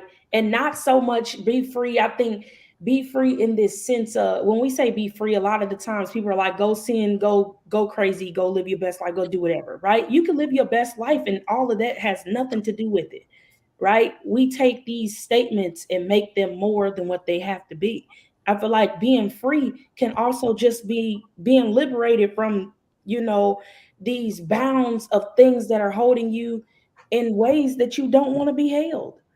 And so if we don't find our identity in church and in, God, where else are we going to find that identity? Because the world is going to give us what they want us to look like. The world is going to push on us to be this way and that way. Right. So how do we, if not in the church, that should be our first example after we leave our homes, and our parents, those who are graced to have them, give us the example of what it is to be and how we should be. If not the church, then where? If not the church, where else will we learn how to survive? If not the church, where else do we learn how to protest? If not the church, where else are we learning how to find our identity? If not the church, where else are we finding our place to stand for what is right? Because if not, we'll fall for what? Anything. If not the church, then where else? So I would say yes. Come on, Dr. Stanley. I mean,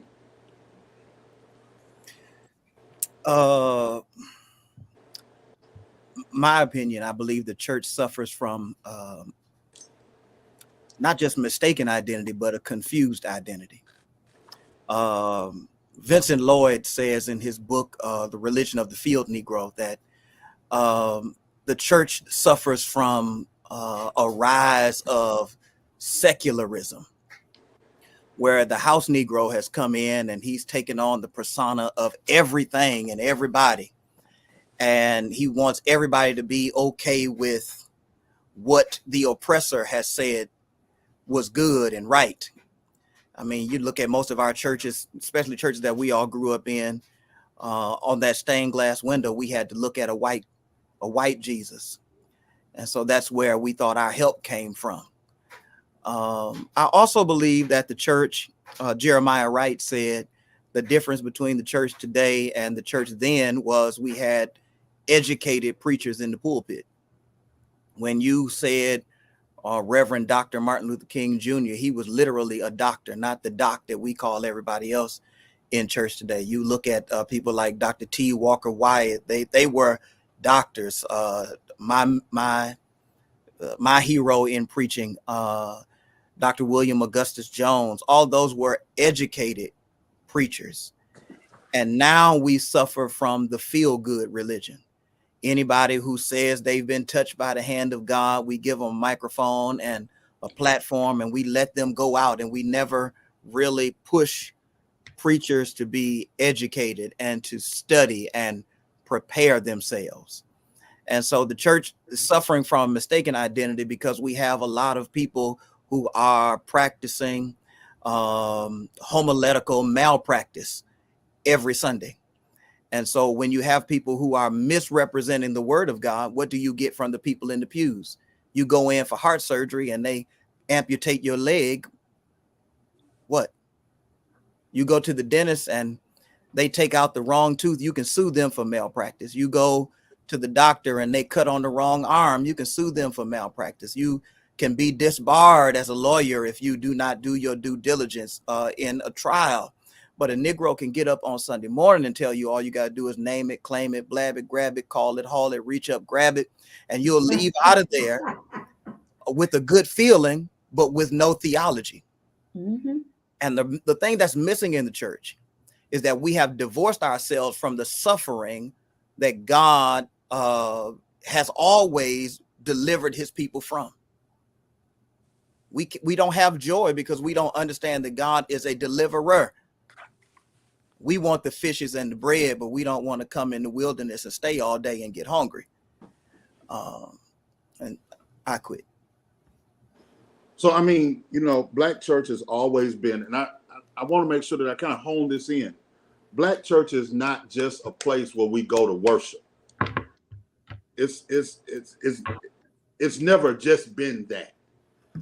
It's always been what we needed just to keep that world from crushing our world. But Stewart, the truth is you will not get the social justice aspect without seminary trained preachers. Yeah. I mean, let's just be honest. We need training in order to go out and to save the world. Jesus didn't grab the disciples and on day 2 he sent them out there to draw all men. They had to spend time. They had to learn. We don't have a generation, even people my age don't want to learn. They want the title. And that's it. And that's the crazy part about like where we are right now. I'm looking at seminary grads and seminary students that are putting the work in. They're grinding it out. You know, they're grinding it out. So, Cameron Moore, what do we do with this more literate pew and this vacillation between a literate and an illiterate pulpit? I think that, and I can't remember, one of my professors, Dr. Ray McKenzie, he challenged us in his class to read a book. It's not coming to mind at this moment, but the debate in the church in regards to the educated preacher versus the preacher who, you know, God has called and has been supported by the church. And it's a debate and a conversation that's going to continue as long as the church continues to exist. I think that the call to action for the seminary trained preacher is, what do you do with your intellect or your knowledge once you leave seminary? Because the truth is that it is a privileged position to go to seminary, and everyone that we come in contact with, whether it's just, you know, the congregation or other ministers of the gospel, is not going to have that that avenue, the money, the increasing cost to go to seminary, the bandwidth, the sacrifice, you know, to do that. And so I think that what has to happen is that those who have had, God has afforded them the privilege to do that. How do we train, or how do we make our brothers and sisters in the ministry more socially conscious? How do we let them know that there's a connection between, you know, life expectancy and what it is that Jesus has come to give us? And so I think that the task is what can we do as a collective to not necessarily just go back into our communities, into our churches, and assist the people, but what about the other people who we know that they have a call in their life? We all know somebody who has a call in their life, but the access to seminary is probably not going to avail itself. So what do we do to lend ourselves, to lend some of our privilege to that sister or that brother that needs it? So, Bud, yeah, I want you to jump in, but I want to add something to that, Bud, because you have some counterparts your age who didn't do the work, but because they could say it, because they had a horn.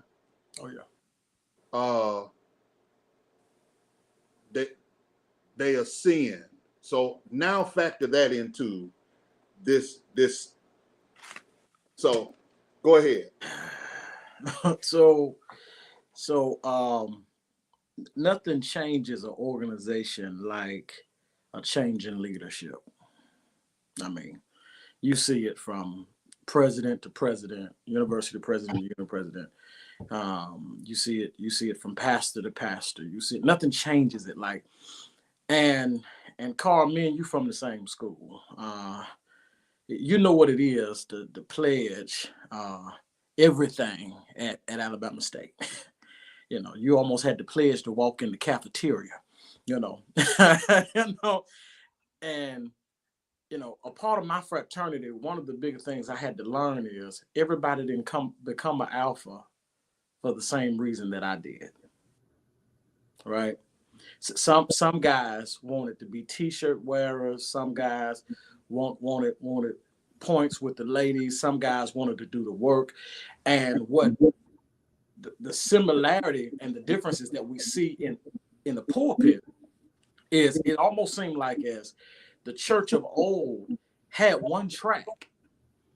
Like you couldn't separate the betterment of people and social justice from what they did on Sunday morning, because they had one track, and it's almost like we become this fraternity of preachers who some of us want to do the work, others of us want to wear the t-shirt, and the rest of us, we're just glad to be here, and there's a philosophical shift that has to happen amongst the brethren and the sisters, because there's clearly a shift here. There's clearly a shift, and everybody's not in this for the same reason. And then to your question, and going back to what some of you all have said, I think our biggest issue right now is preparation, right? But to say, well, you need to get trained, you need education without having that guidance but because if your track is not community, then you don't know if you want to serve the community and you don't know where to get that, then you're gonna be lost in your tenure. If you're talking about I'm gonna go on the pastoral track, you're gonna be and your pastor or your mentors, because they can't pour what they don't have, right? And so you may be drawn from a well that doesn't have any water. and so that's the problem. That's the problem. But then you have the other one. To your question, you've got brothers and sisters who got music in their voice. They are by all accounts the total package. They look the part. They can talk the part. They've got their alliteration together. They ascend to certain stations and stages, and man, and here's the crazy thing: we enable it. we totally enable it, because around the campfire we'll talk, we'll demean it and tear it down, but still invite them to do citywide. And then you subject your people to that, because and then you'll counsel your Bible study for citywide for something like that, and so everybody's not in this for the same reason. It's a fraternity and of people who want to be t-shirt wearers. Some of us want to do the work. Some of us are just glad to be here. And you see it in our decision makings, how we treat the church, how we interact with the brothers and sisters, how we walk up with our nose up. Some of us have never had a job in our life, don't know how to clock in, be nowhere on time, none of that. And so you Mercy Jesus. Backed up, all of that stuff. I'm going. Please stop, because see, I already know where you're at. Come on, Carl. It's so true, though. So true. It's true, and then we wonder why they implode. We wonder why they implode. I know y'all are over here in the choir stand, but those of you that are listening via the app, on the online, wherever, call in. We want to talk to you. 346-355-0100. We have an opportunity for you to ask this panel of preachers here, some millennials, some seasoned saints, some ancient. I mean, hey, I don't know where they fall, who they are, but we want to talk with you. 346-355-0100. Again, 346-355-0100. And those of you that are watching us here on the social media platform, please feel free to drop your comments and or questions. We want to be able to talk with you. We actually have one over here. It's long too. Man of God, you done typed the whole sermon today. We lost our sense of social responsibility. The church once cared, and that drove their motivation for social justice during the civil rights movement. The church doesn't care, or should I say, minding its own business and not speaking against the issues that are detrimental to our communities. Man of God, 2 words next time. Like at the funeral. 2 minutes. No, I'm kidding. Come on, anybody want to address that? I'm gonna start with Carl on this one. And you gotta put it back up so we can read it again. Like you leave it. It's in part. I have to healthily and respectfully disagree, right? Because I think to overgeneralize the church as being socially conscious in such a way that they had the social responsibility in the civil rights movement, that is a problematic statement in and of itself. Primarily because the civil rights era of the 20th century is not the sum total of civil rights movements. It's an era, right? So that's one. Let me put that in that bucket. Let me come back to the other bucket. Let's not act as if the entire church, the Black church, is number one, a monolith, right? That's first. Second, when the activism was taking place, there was a belly of anomalies that created the civil rights movement of the 20th century. So what are you saying? So in Birmingham, you had a few churches, right? However, you still had the vast majority of churches in the North. While everything's going on in Birmingham, it's like, we ain't got nothing to do with that. That's them folks' problem in the South. J.H. Jackson. Oh, we're not calling names. I'm sorry. So to say that this social engagement was the vast majority of the Black community, I think it is a complete and utter oversight, right? Now, in the same vein, there is a remnant of people that wanted to deal with social engagement and social responsibility, which I would almost argue is the same as today. I think, to go back to a couple of statements earlier about not education, but training, I think training has been what the problem is. We've had so much training, but very little education. Everybody's trained to be a preacher, right? We know the right scriptures to quote. We know the right talking points. We know the right passages to preach. That's what training does. This is a caveat of Dr. John Kennedy, not my own. But when we educate, we lift the veil of ignorance from our own eyes to where we live out our own independence and liberation. So what happens is if we start focusing on education, then teaching becomes less of a pedagogy, where it's instruction generated, and more hudagogical, where you sit and facilitate one bringing themselves out of their own darkness. That's how we live to the point to where the church can actually actualize what it means to live in a sense of liberation. But to see it as everybody had the social responsibility is certainly oversight. Number two, the church is not less focused on it. You know, is it less seen? Because honestly, any of us except Yielded that weren't alive in the 60s and 70s, we've never we've never seen, the marches, right? You've come for us all night. I had to throw one. Whatever, Kyle from Living Single. Hey, I know how to spell Gen X. GENAARP. That's right, isn't it? I don't know. Man of God, meet me in the chat. we'll chat, pun intended. But no, seriously, I think if the church is to actualize its full potential, in terms of what we can be and what we've been created to be, it's not overgeneralizing us. And I think Cameron has alluded to it. Everybody has different phases. How do we make all of these different phases, all of these different purposes live in concert together, as opposed to everybody trying to be the melody at the same time? Come on, just jump in where you fit in. I turned my mic off. I agree 100%. And I would say that even goes back to your statement of influence. And then Cameron's, not the Jesus Cameron, Welcome, Deja. She just got here, y'all. Welcome. Statement of the idea of education and the awareness, being influenced in the area of seminary and those different things.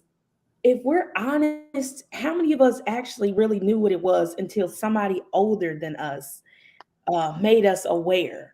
I had the influence of one of my lead elders from one of my home churches, Reverend Dr. Jamie Fluker, who was in seminary at the time and took what she knew from seminary to bring it to train our ministers at our church. So I'm in seminary based on the influence of one that came before me. And now, instead of me being just a folk preacher, a good hooping and hollering preacher, know that I'm called, know that God's spirit is what has led me to do this. I now can take and learn what I learned in seminary to the world.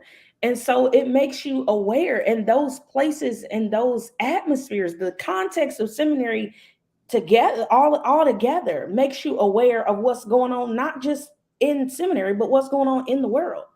I mean, like, seriously, like, you taking the history classes. I'm in a class right now that is one where I read about the slave trade.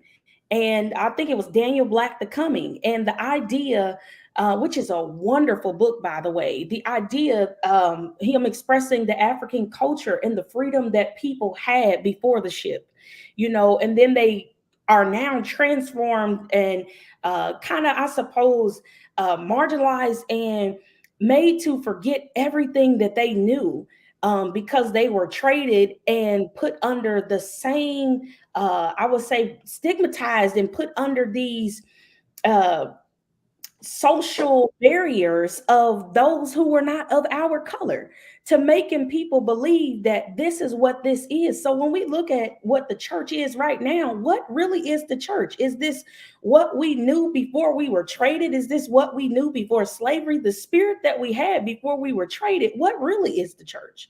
What really is our biblical text that we read is going all the way back to sin. What is really sin? Is it a weight? Is it something that we need forgiveness for? Is it a burden? Because the reality is, if it is a burden that we can't carry, who can carry that burden? And so we talk to people and tell people that, and talk to them and tell them, oh, you're sin this, you're sin that. But what about the grace that he came, that we all were saved by? That he can bear. If we can't bear the load, he can, right? If we can't, you're going to say something. So you allude to something that I know Black Jesus remembers. Dr. Tinsley says, this idea of the God that is above deck versus the God that's beneath. Mhm. And that we don't arrive in America tabula rasa, this blank slate. We bring with us wherever we go. And I think as far as the question goes, we cannot allow the narrative of the civil rights movement to be told through the lens of white oppression, which makes you believe that the church had this awakening in 1950 that it never had before.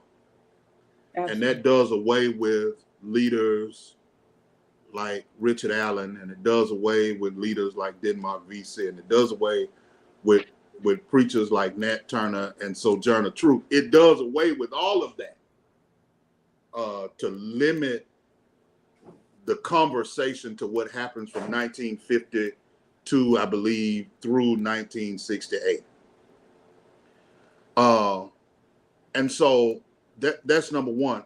And the church, the Black church especially, has always existed in a space where we had no other choice. Either if it was in the hush harbor or the brush harbor, we had no other choice but to speak to. Dr. Matt Johnson talked about a hope that grew out of our horror. That's basically what the church has been. Hope that grew out of the horror of our experience. And maybe the question, I know that a generation rushed to forget the horror after 1970. A generation rushed to forget that because now they lived in houses that they did not be of. But now we have the same horror and need the same hope, but the language is what separates us. Right? Is it the language that separates us, Black Jesus? Is it the language that separates us? There is always limitation of language. And I think because there are not many of us who want to take the steps it takes to recognize our own limitations of a language. And again, it goes back to the conversation about communication. And we are comfortable operating in our silos to suggest that if you don't understand me in the way that I present it, then oh well. No one wants to take the extra step to say, I want to be understood, and I want to also be able to understand you as well. Whether we're talking about the gap in language between genders, whether that's socioeconomic status, whether that's age, whatever the case may be. And so with that being said, I think that's the key point. And I think that's the issue which you just said in regards to understanding our history in a very whitewashed lens. Because the truth is that there have always been fighters. That's why I try to tell young people all the time, don't make that foolish statement about I'm not my ancestors. No, you very much are, because there's always been resistance.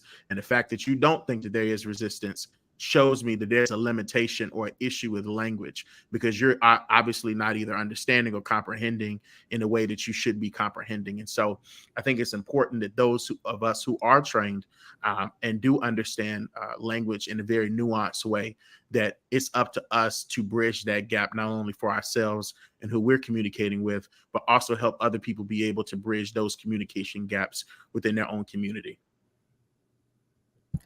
I want to go at that last comment that was put up on the screen. I couldn't let that go. As an educator for 20 years, I have seen the curriculum in both literature and history change in the classroom. They are really wiping our history out of the minds of future generations. Slowly but surely, you look in literature books over the last 10 years and you see how many African American writers have been taken out of literature books, and now they're just excerpts of Toni Morrison. Now they're just excerpts of Paul Laurence Dunbar. And even in history, how they're trying to whitewash our history it's crazy. So we're a generation removed from people who do not even know who Harriet Tubman was, who do not even know who Martin Luther King really was. And that's scary. And then you take into consideration that most pastors only show up to church on Sunday, and they do not involve themselves in the education of the young people in their pews. Is crazy. Crazy. How can you say you love your community and you don't even show up on whatever day your school board meeting is, but you ready to raise hell at city council or take a picture with the mayor when it's election time? And running across the pulpit. Yeah, and then you put that demon up in the pulpit in God's house. And I've never seen the prophet kiss the ring of the king in any scripture I've ever read. But Jesus said that the Spirit of the Lord is upon me, for He's anointed me. Never mind, somebody else can go. Listen, All right, Bud. Before we You've move been, right you've been there, scratching Pastor on that Carl, paper. Huh? Put that before we go there. Pastor Carl, put that book up. We're not doing that this day. No, sir. We're not. We're not God doing bless. that. Put the book away. Praise God. Come on, Bud. You on mute. What is the book? Hold on, Don't Carl. even ask. Don't even I'm ask. interested. Carl, I'm interested. You know? Call him, Pastor Hill. Call him. What is it? Talk. It ain't the Bible. Yes. It ain't the Bible. Nothing nowhere near it. It might be his Bible. No, it ain't. It ain't. It is not. It's It does close not to that contain section a in hell where word you got your from no nose God. pierced from. It's close to that section in hell. Right. Near your piercer and your tattoo artist and all of that. Yeah. It's right there. Because Jesus the only person that's supposed to have a piercing, so I don't know why she got one. Lord, Right. Oh Lord Jesus, keep me. Bye. Petty Van Braun. Petty Van. Petty Riley. Jesus Christ. Yeah. Okay. Anyway. Come on, Cameron. You seemingly the only one that has listened to this panel. Yeah. I thought it was Deja, and then she came for Baby Black Jesus. Right. None. Cameron, you want to weigh in before we start? Yeah, things I don't like. No, man. I'm good unless I want to yield my time to Carl in this book. No, we don't yield no time. I mean, we all turn his mic off. yielded, right? Then aren't we on yielded? So I'm yielded. We're on the Fiyah Show. Oh, okay, we're on the Fiyah Show. I'm yielded. But I couldn't write myself out of that one then. We could not. We're not doing. We're not giving Carl any extra time. Okay. On this evening, our dear Heavenly Father. All right. Well, I'm good with everybody else has said. I'm good. So here's the last question before we do the I don't like it, because apparently everybody's ready for the I don't like it section. Earlier, Deja made a statement that I think is a good way to synthesize our conversation tonight. She made a statement about being comfortable with your own voice. And even now, at this stage of the game, I am just now starting to be comfortable with my own voice, with who I am as a preacher of the gospel. And I didn't say that I am. I'm just starting to be comfortable, not sounding like, or sounding less like the standard bearers. And so I want to ask the group in no particular order, if you had to say something to a younger preacher right now about being comfortable with your own voice, or how are you learning to be comfortable with your voice? or what do you want to say to yourself about becoming comfortable with your own voice? So in no particular order, what does that look like? What, you know, are you becoming comfortable? Have you gotten comfortable? Are you still finding it? What do you want to? So in no particular order. Can I go first? I don't want to, because I'm not going to talk long, literally. So to kind of deal with both of the portions of that question, first for me, I think the older I get in preaching, the more I can't help but be myself. So that's one of the things that, and then I'm also telling myself it's okay to have been influenced by, Freddie Haynes, be influenced by N.H. Smith, and the list goes on and on. And so, and I still kind of hear remnants in that, but I know for a fact that I can't help but be me. Like they didn't, so that's that. But to a younger preacher, to a preacher that's coming up, how to find and identify your own voice. I would simply suggest that your voice develops over time and through experience. So don't be in a rush to have your own voice, but also have your own voice. So the vocal ability that God has given each and every one of us, and voice doesn't necessarily mean speaking, it could also be writing. That's a whole nother caveat, right? But I will say this: you'll know what you sound like when you go through some stuff. Yes, sir. And it'll take time and experience to develop your voice. So don't be in a rush, but always be yourself. Come on, who's next? Just get in where you fit in. I would, if I was to go back and talk to my younger self, I would definitely tell myself to take my time. And don't be ashamed that people equate me to my father or to my pastor, Dr. Chapman. Those are good things, but I can still be me while I listen and learn from them. And I agree with everything that Carl said, but the main thing I would tell myself, take your time. 19 was too young to be somebody's pastor. No matter how much they love you, like you, no matter how anointed you are, gifted you are, be a teenager. It's okay to be saved and a teenager. It's okay to go hang out and be saved. You can be both. It's okay to be yourself. You don't have to carry your Bible everywhere. You don't have to quote scripture everywhere you go. Don't nobody give a flying. Nobody cares that you were called to preach. They're there to have fun. And that is definitely one thing I would say to myself. There's some other things I would say to myself, but this is not what we're talking about. I'll stop. We can't say those things. We can't say those things on the radio. And I think if we said those things, we might get flagged on Facebook, and definitely YouTube would pull us all the way down. I'd be fired. I'm gonna let Black Jesus be the last one because he's I think the youngest preaching age in the room. I think so. Bud, man, I would just say,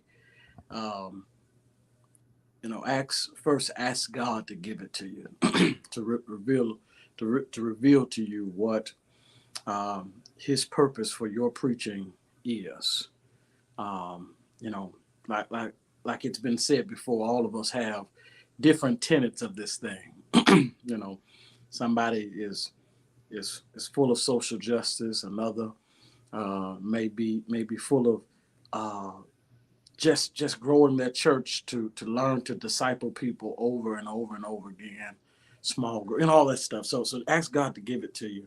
Then I'd also say, man, I would tell a young preacher that your voice is needed. Somebody needs to hear you. While you're listening to your pastor, and I feel like there was a point where everybody wanted to be G.E. Patterson, but because you listen to G.E. getting ready to go to church, but it's okay. It's okay to love what they do, but that's not what God called you to do. We can all sing the same song, but the interpretation of that song from us sounds different.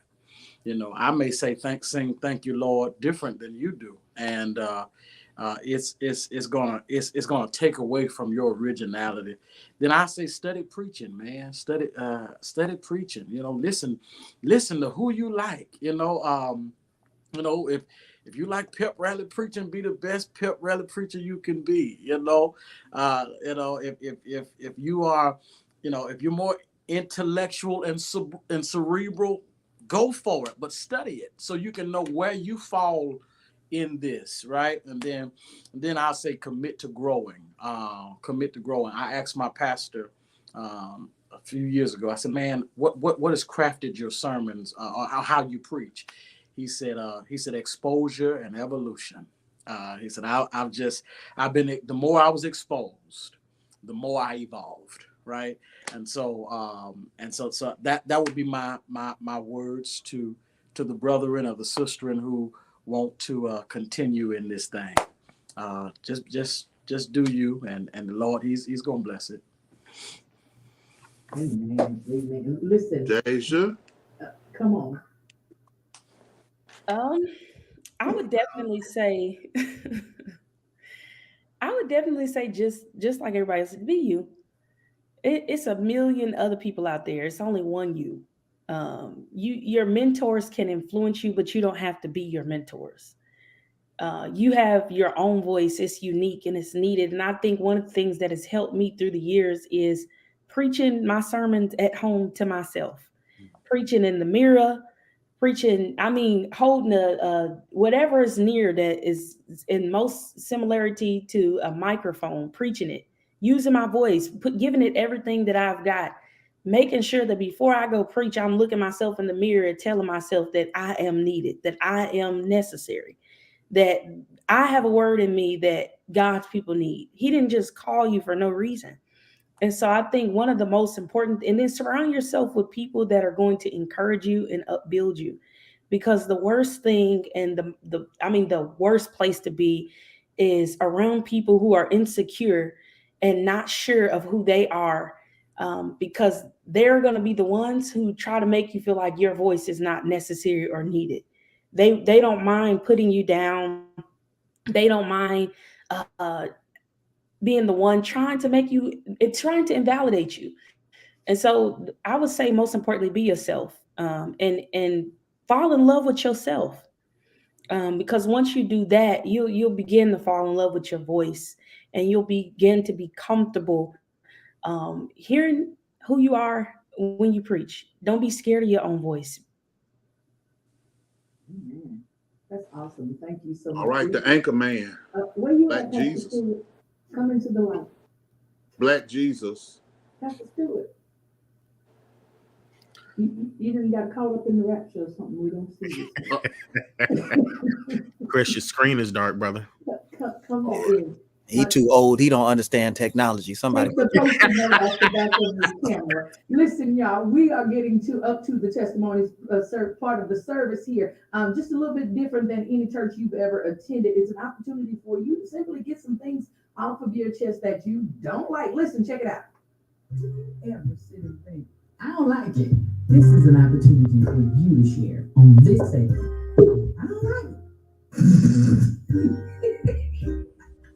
I don't like it. I don't like it. I don't like it. I don't like it. I don't like it. I don't like it. I don't like it. All right. Is I back? I don't like it. Yes, sir. You are back. Listen, thank you so much for joining us, Pastor Stewart. We're about to get right into this segment of testimony period. Nobody needs to kneel down at the moaning bench. Nobody needs to sing one of them songs, the call and response that only 3 people know. The way this simply works is the only rule of this situation is you say what you don't like, but you can't say I don't like. It's I don't like. And the reason we are, real adamant about that is because we actually bought the word, trademarked it. It belongs to the Fiyah Show. So it is, I don't like. You see it scrolling down there. I don't like.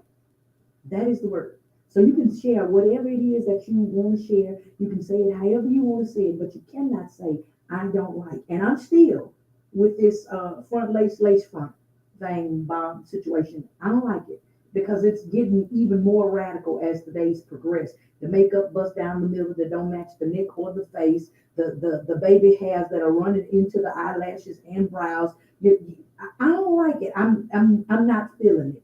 And then another thing that I discovered this past weekend is I don't like how it smells when it rains. Wash that, sis. And all this patting and beating, we don't have to do better about this. It's distracting in church. It's distracting while you're driving.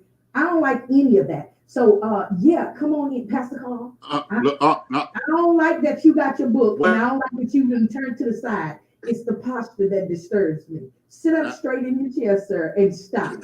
Put it away. We're not doing it today. I got fired last time you was on here. I'm gonna tell you right now. I don't like 65-year-old people with baby hair. I don't like it. It's the spirit of confusion. You're grown. It's the spirit of confusion. I don't like it. You ain't got no business. You ain't got no business with baby hair at 65 years old. You ain't got no business with it. Don't make no sense. It's the placement for me, Pastor Stewart. They reach way back here and pull it forward. It don't make no sense. It don't make no sense. Yeah, we're not doing that. It don't make no sense. We're leaving sense. that in 23.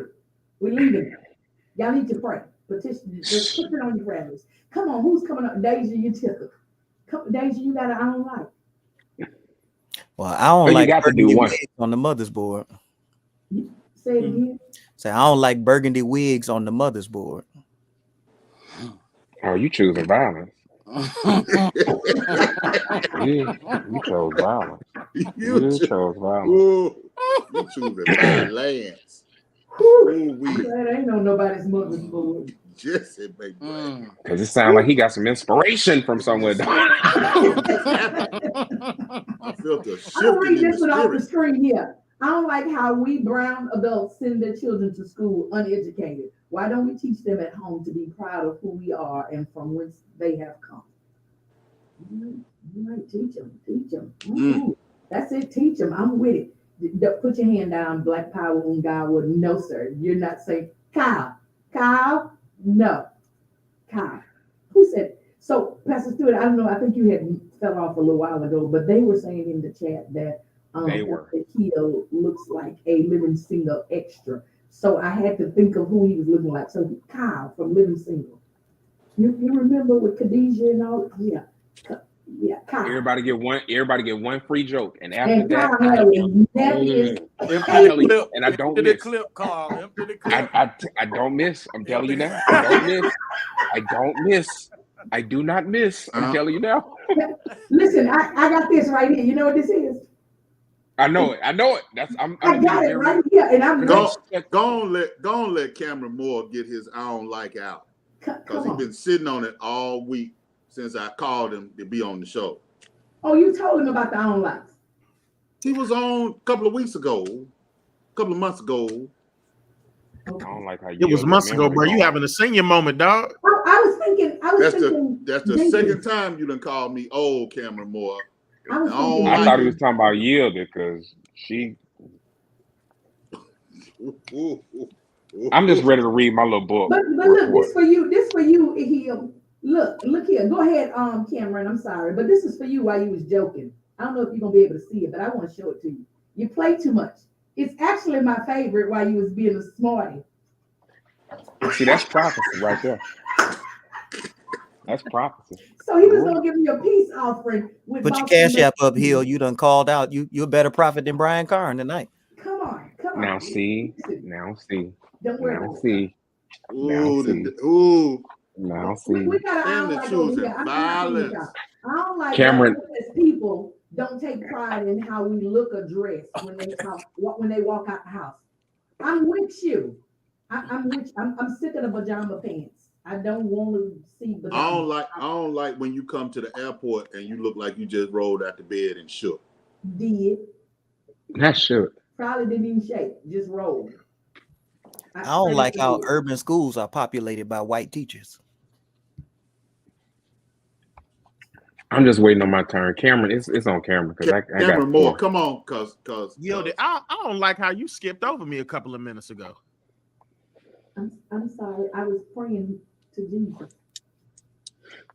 I'm sorry. Nah, I don't like how people still use checks at the grocery store, and I gotta wait for you to write your check. Facts. I don't like that. Why they ain't got no ATM card? If my The fact grandmama that you can said use the ATM card, ATM though. card, if my You said grandmama ATM can card. swipe, Pastor Stewart, please stop saying ATM.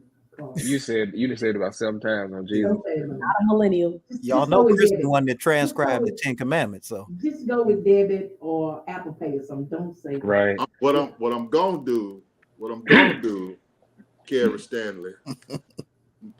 Yeah, I'm gonna call you in church over with. That's what I'm Yeah, gonna do. because he was all in the chat talking about nursing home speed and all kinds of stuff. It's just downright Very ridiculous. disrespectful. I'm gonna tell both his And parents. she just had said, look, Sean had just said earlier that Don't start. you was the favorite pastor. Who is? I am. Hey, yo, somebody said Wachovia in the joint. Listen, come on, Wachovia. I don't like I want to know what you told you about Wachovia, because looking at your picture, you don't know nothing about Wachovia. I don't like You didn't Google like- that. You don't know nothing about Wachovia. There's a That few is people on hilarious. here right now who are Googling Wachovia as we are speaking. I know what it is. They're So gonna ask Siri. Hey Siri, what is Wachovia? Look, don't answer me, Siri. Siri's gonna answer me. Carl got to go last. no, I only got three. But I know one of the three is gonna need censoring, so I've got to prepare my finger. Yeah. So come on, Dave. Bud. You ready yet? Oh, you Wait, Daisy, you go. Come on with it. Maybe I don't like how church mothers be having a whole lot to say and never brush their tongue. Ooh. I don't like it. You got all that peppermint in your pocketbook, but none of.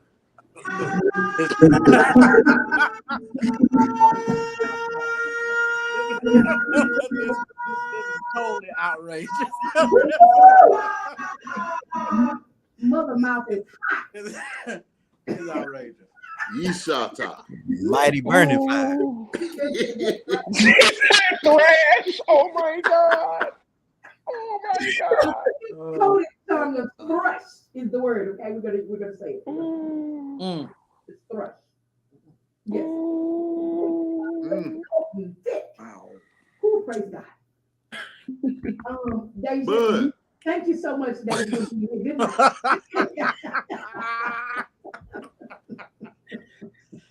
Ooh, Jesus, Attack be on the offended. motherboard. It's an attack on the mother's board. Yeah, it's an attack. Yeah, Mother Boy was he the last one that got me fired. Yeah. It sure was. It was. I don't. I'm saying I ain't saying right. I don't like sex at church. Bam. Turn the lights on. Bam.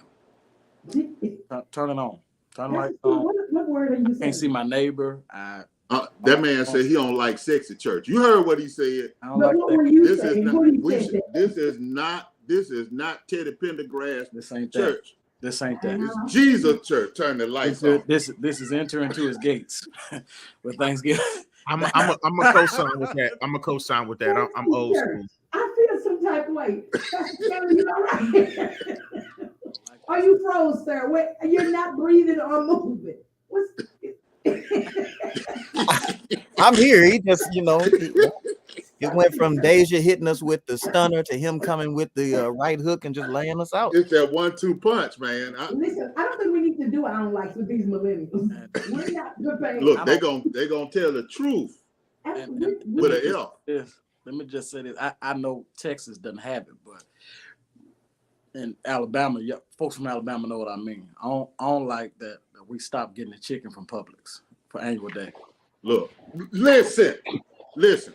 I command that we get Publix chicken back. Bring Publix back to Publix chicken is The that truth. chicken. That chicken. the truth. I'm not excited. Since, I don't care how since good- church is closed, since we don't get church's chicken no more, Right. we got to get Publix. I don't care how good you can cook chicken. Publix chicken is reserved for annual days. Factuals. It's Somewhere. law. And funerals. It's law. And funerals. And fumes. Absolutely fumes. And yeah, Absolutely. I mean, and you know what? I don't like that we've changed up the funeral menu. Oh Lord, now my nephew on here. Jesus, keep me to the cross. Chicken. It's chicken. It's green beans. It's Mashed roll. potatoes. Roll or mashed potatoes. Roll. Oh no, I'm sorry. Excuse me. It's rice when it's a banquet. That's $45 a plate. Uh-huh. Right. Yeah. There we go. Yeah. Right. Yeah. Keep the menu. that's the right. menu. Right. Totally forgot. Excuse me. Yeah, they done brought baby shower meatballs to funerals now. Right. They don't taste the Devil same is unless it's busy. an out of the wedlock wedding. I mean, baby shower. You know. Yeah, That's what the meatballs it's taste gotta like. be a single mother's baby shower for the meatball to taste good. Hey yo, y'all gotta chill. Y'all Wait a gotta minute, Pastor Kevin Bryan done joined the doggone conversation. Lord, And keep the me, way Jesus. some cook, please get the size. Way some people say, the tater salad, dog. The ice. When you from Alabama, you say ice potato salad, dog. You know, that's ice potato salad. Is it my turn yet? It's really good. I'm on my best behavior. Go ahead, please. Go ahead. No, Pastor Stewart, no, we still got a good 20 Can I just minutes. slide one thing in before Carl give his? Please, everybody slide something in. Can we bring back big arms to the kitchen committee at the church? Facts. I don't like the people with skinny arms cooking in the church. Not just big arms though. Not just big arms. The meat gotta hang over the elbow. Not just big arms. You got to have cankles where your ankle is a little darker than the rest of your leg. You know, them people can cook. And the house shoes got to be like literally. It has to be on the floor. Like you the got to have soul of it has to be on the floor. And you got to have cigarette burns in your apron.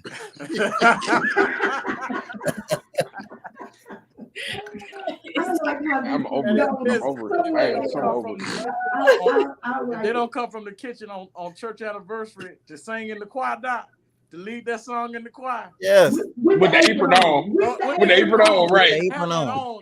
No. If it ain't a caravan of people that don't get up like halfway after the preacher get done, the food ain't gonna be good. I'm telling you. Yeah. I'm telling you. If you don't have a switch bent up in your purse during church service, yeah, it ain't gonna be good. Yeah. Y'all need your sister right out of here. She God here. You done cleared your throat. What? Wait a minute. She got Pastor Bryan, you said she got to have diabetes. It's the chin hair for me though. Wait a minute. You got to have that little gravy DNA patch right there on your face. I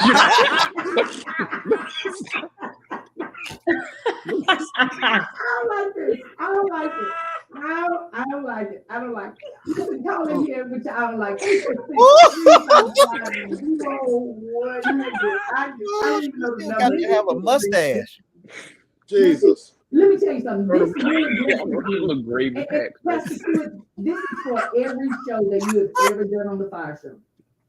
For as intellectual as these preachers or your panelists are, they're just as ignorant. And I love every. Did I say that? Yeah, you said that out loud. You said that out loud.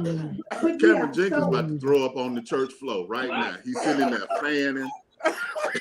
Is there Usher?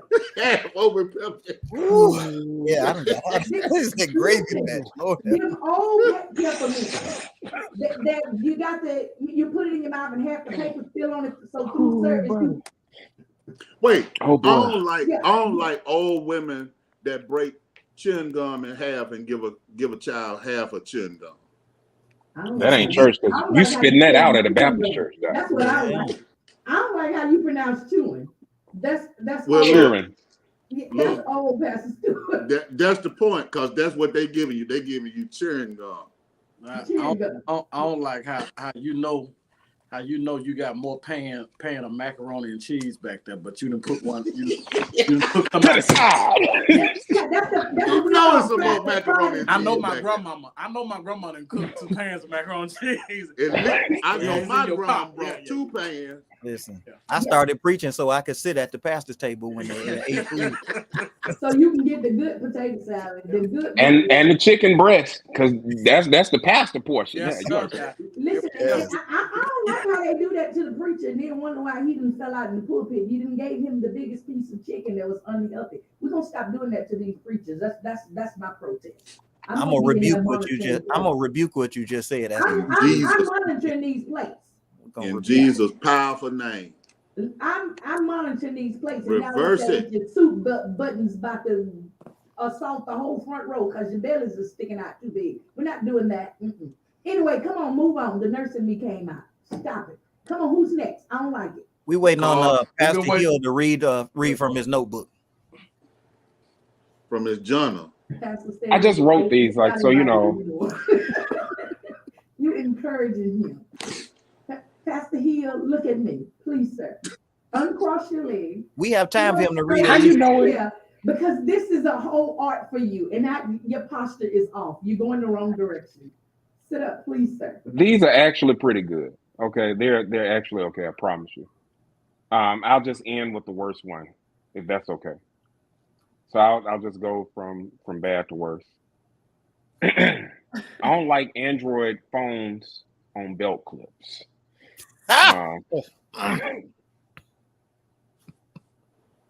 So I mean that's not bad, right?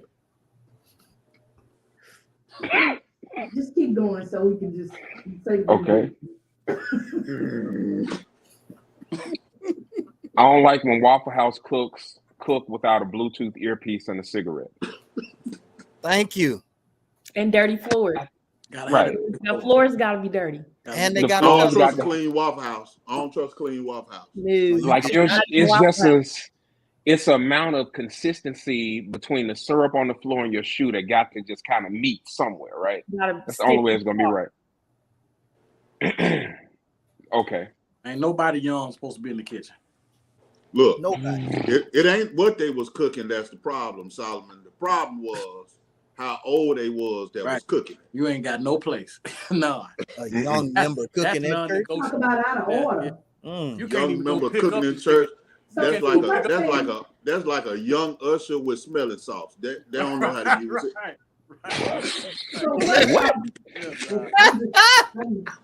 Now on to him who's able to keep us. Yeah, you all. All right, we interrupted Carl, so he get two more. So he already gave us two, so he get two more. I get two more. Two more. Okay. You're the interim pastor, huh? I am. I'm the chairman of the board here. Come on. All right. So I get two more. So these gonna be my last two. All right. I don't like ceiling challenges done on the popcorn ceiling.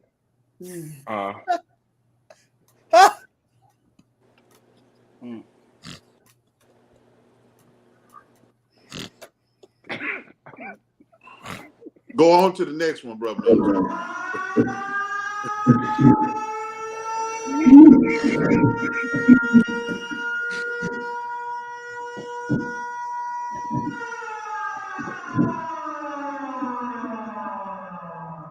It was Move on, brother minister.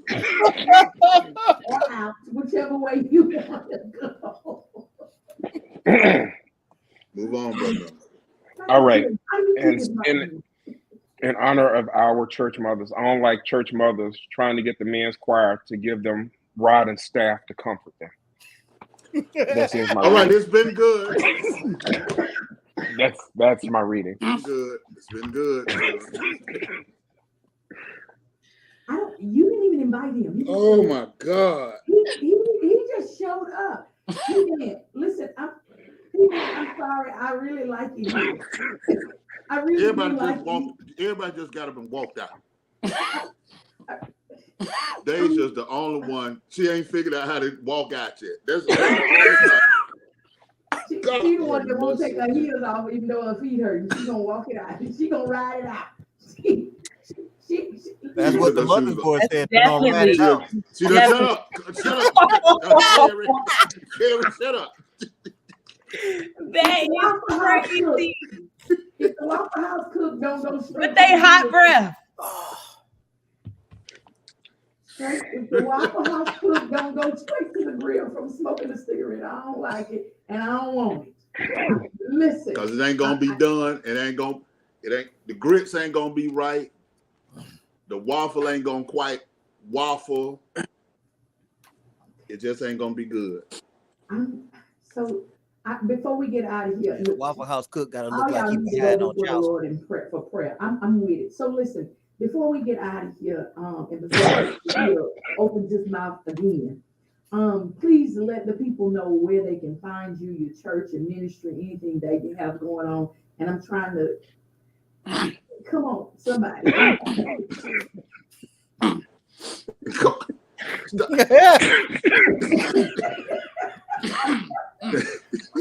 promise, Pastor Stewart, I'm so grateful that this is your last show. I'm just so for 2023. I don't get to come back.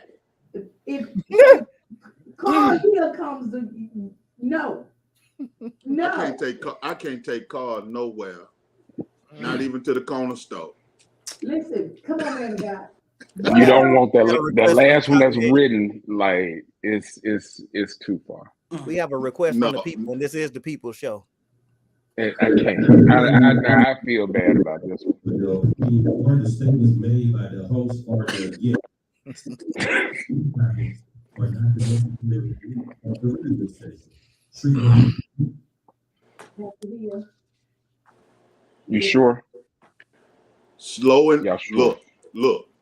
So look, GCE is Gospel Comedy Entertainment. So that is our production company for the comedians that we run through out here. And so they trying to see if GCE is listening. They trying to get you a job out here, man, God. I think you missed. Listen. First of all, he cannot come unchaperoned nowhere. Because him don't know how to act. Is more like it. Chaperone is, I mean, we out here right now didn't do us no good. You need a muzzle.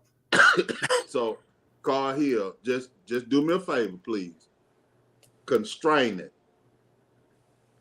You know, put it in the box. The way his forehead is looking, it's not giving. It's looking real mighty Kyle Barkerish. I need you to come on in. I just saw it when you get a free one. You get a free one. Okay, hold on here, right, real quick, because Cameron Jesus has got to go. Sir, tell us where we can find you, what you got going on, and we're gonna let you slide out of here. I'm around. I'm kind of here, there, and everywhere, so you can find me. Hey, Carl, chill out, bro. Chill out. Don't expose me like that. He's the red text in your Bible. That's Jesus. All right, thank you, sir. We got beef. I want you to know this is my public disclaimer. You and I got beef. I love you too, sir. Thank you so much.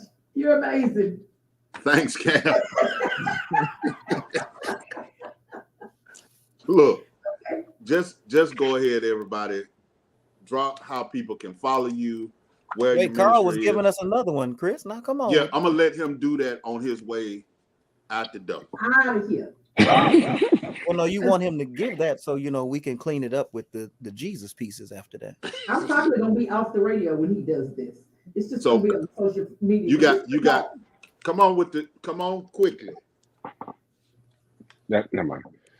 That was too close. It's too close. I don't like the man with one arm saying he's throwing a party. That's it. Get it? Because he, whatever. Pastor Jenkins, where can we find you?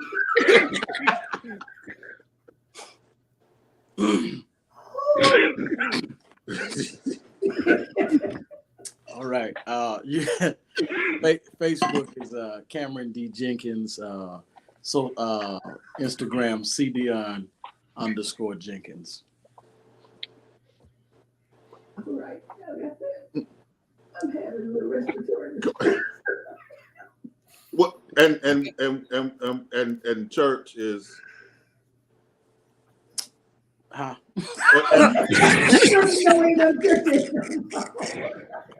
I'm gonna tell Dr. Kofi that you forgot the name of the church. God. It's the visualization of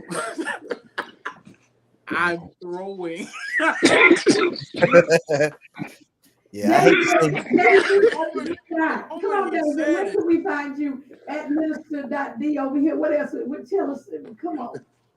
At minister.d on Instagram and on Facebook. You can find me at my first and last name, D-A-J-A McIntyre.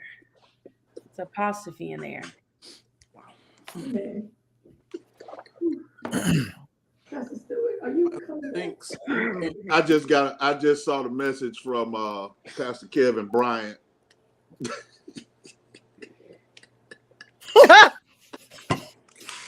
Pastor Brian, you are no longer welcome in the Fire Church either. You and Neil are together. Don't come around here no more. We don't send you away with no letter, and then you just got to go. Pastor Kevin Bryant is on my short list for 2024. Okay. He's an experience all in himself. Well, we'll let him loose before the I don't like segment, because I come on to the show, sir, but don't no I don't like. Pastor Hill, you got to write down next to that one-armed man. You'd hate to see him throw a fit. Kevin, tell the people where they can see you, find you. Yeah. The lady in the wheelchair singing "Order My Steps," but continue.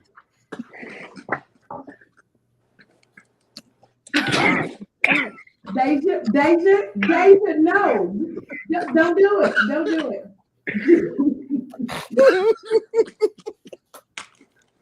Oh my Lord. So listen, it is not our intent. What did the disclaimer say? Can you please tell the people where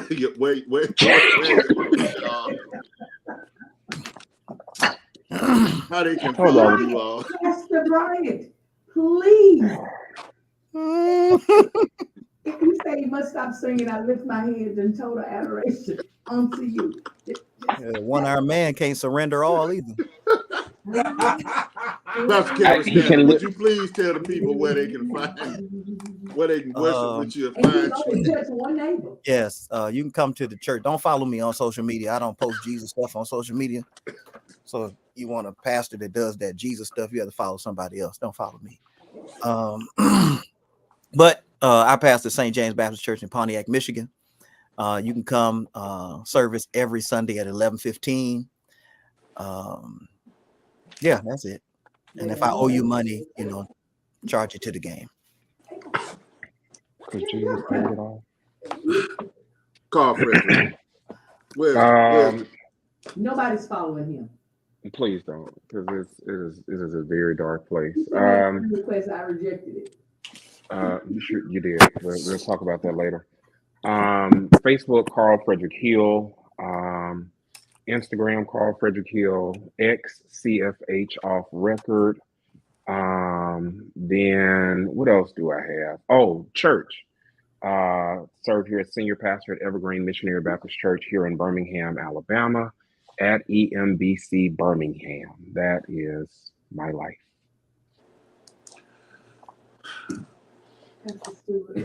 It's been fun, Yielded. Another great and interesting show. This man got put out the church because he didn't know what it was. So that's your whole dance with you, Pastor Jenkins. They made him get out the building.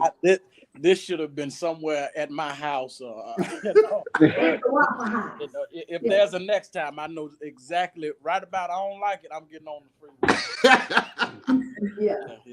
So Yielded, it's been great. Thank you to the panel. Thank you everybody. We'll see y'all in 2024. Yes. Everybody except for Hill.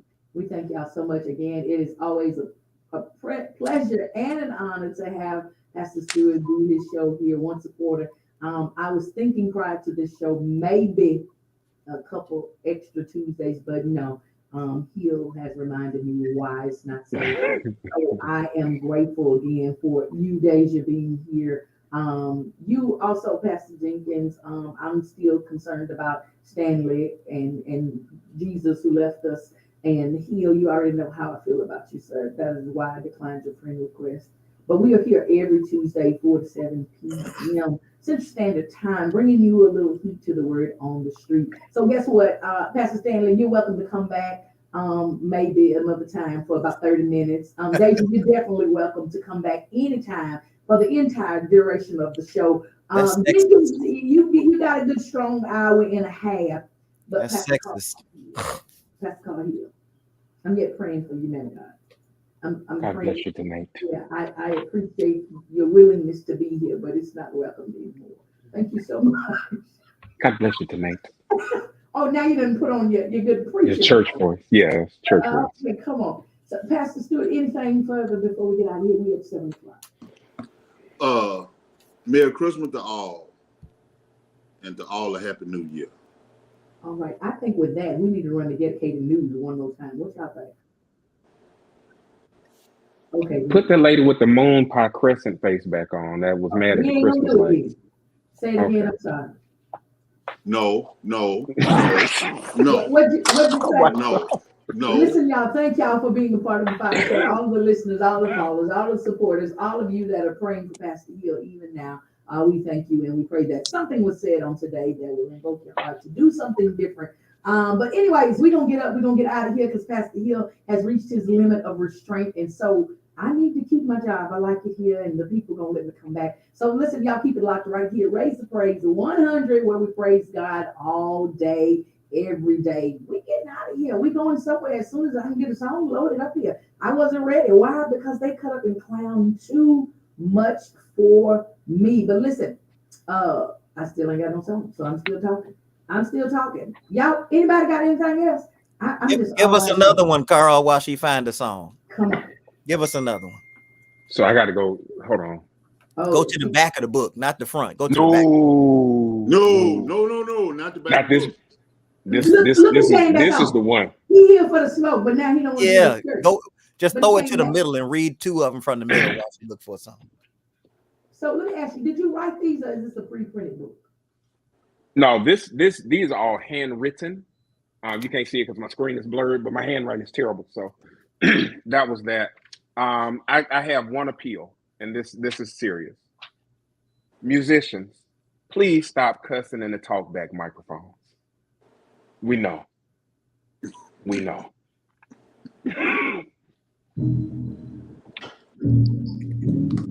Listen, y'all, it's been a Fiyah Show. It's been fun. We do know. Thank you so much, Pastor Fiyah, We know. Stewart, and the crew. We'll see y'all next time. Korean Heart Thumb, Unstoppable. Y'all have absolutely amazing. Please take us off the air. Please take us off the air. We still on Facebook Live. We still on the Facebook, the book old face. Yeah, God we bless still you. live. Church. God bless you. Keep y'all church voice on. We still on Facebook. Yeah, you still on Facebook. Please, Jesus. I don't even know how to stream without ending the whole thing. We don't want Deja's engagements to be canceled. They gonna all cancel. I'm telling you, they gonna. People out here saying none of them got thrust. She out of there already. Well, them folk wasn't listening. It's past their bedtime, so they missed her. They was in the bed at 12:15. I know what to say. Yeah. Yeah. She was. You know, You said that at 12 noon. them folk, you turn the HDMI cord to another function, they think you IT. That's them.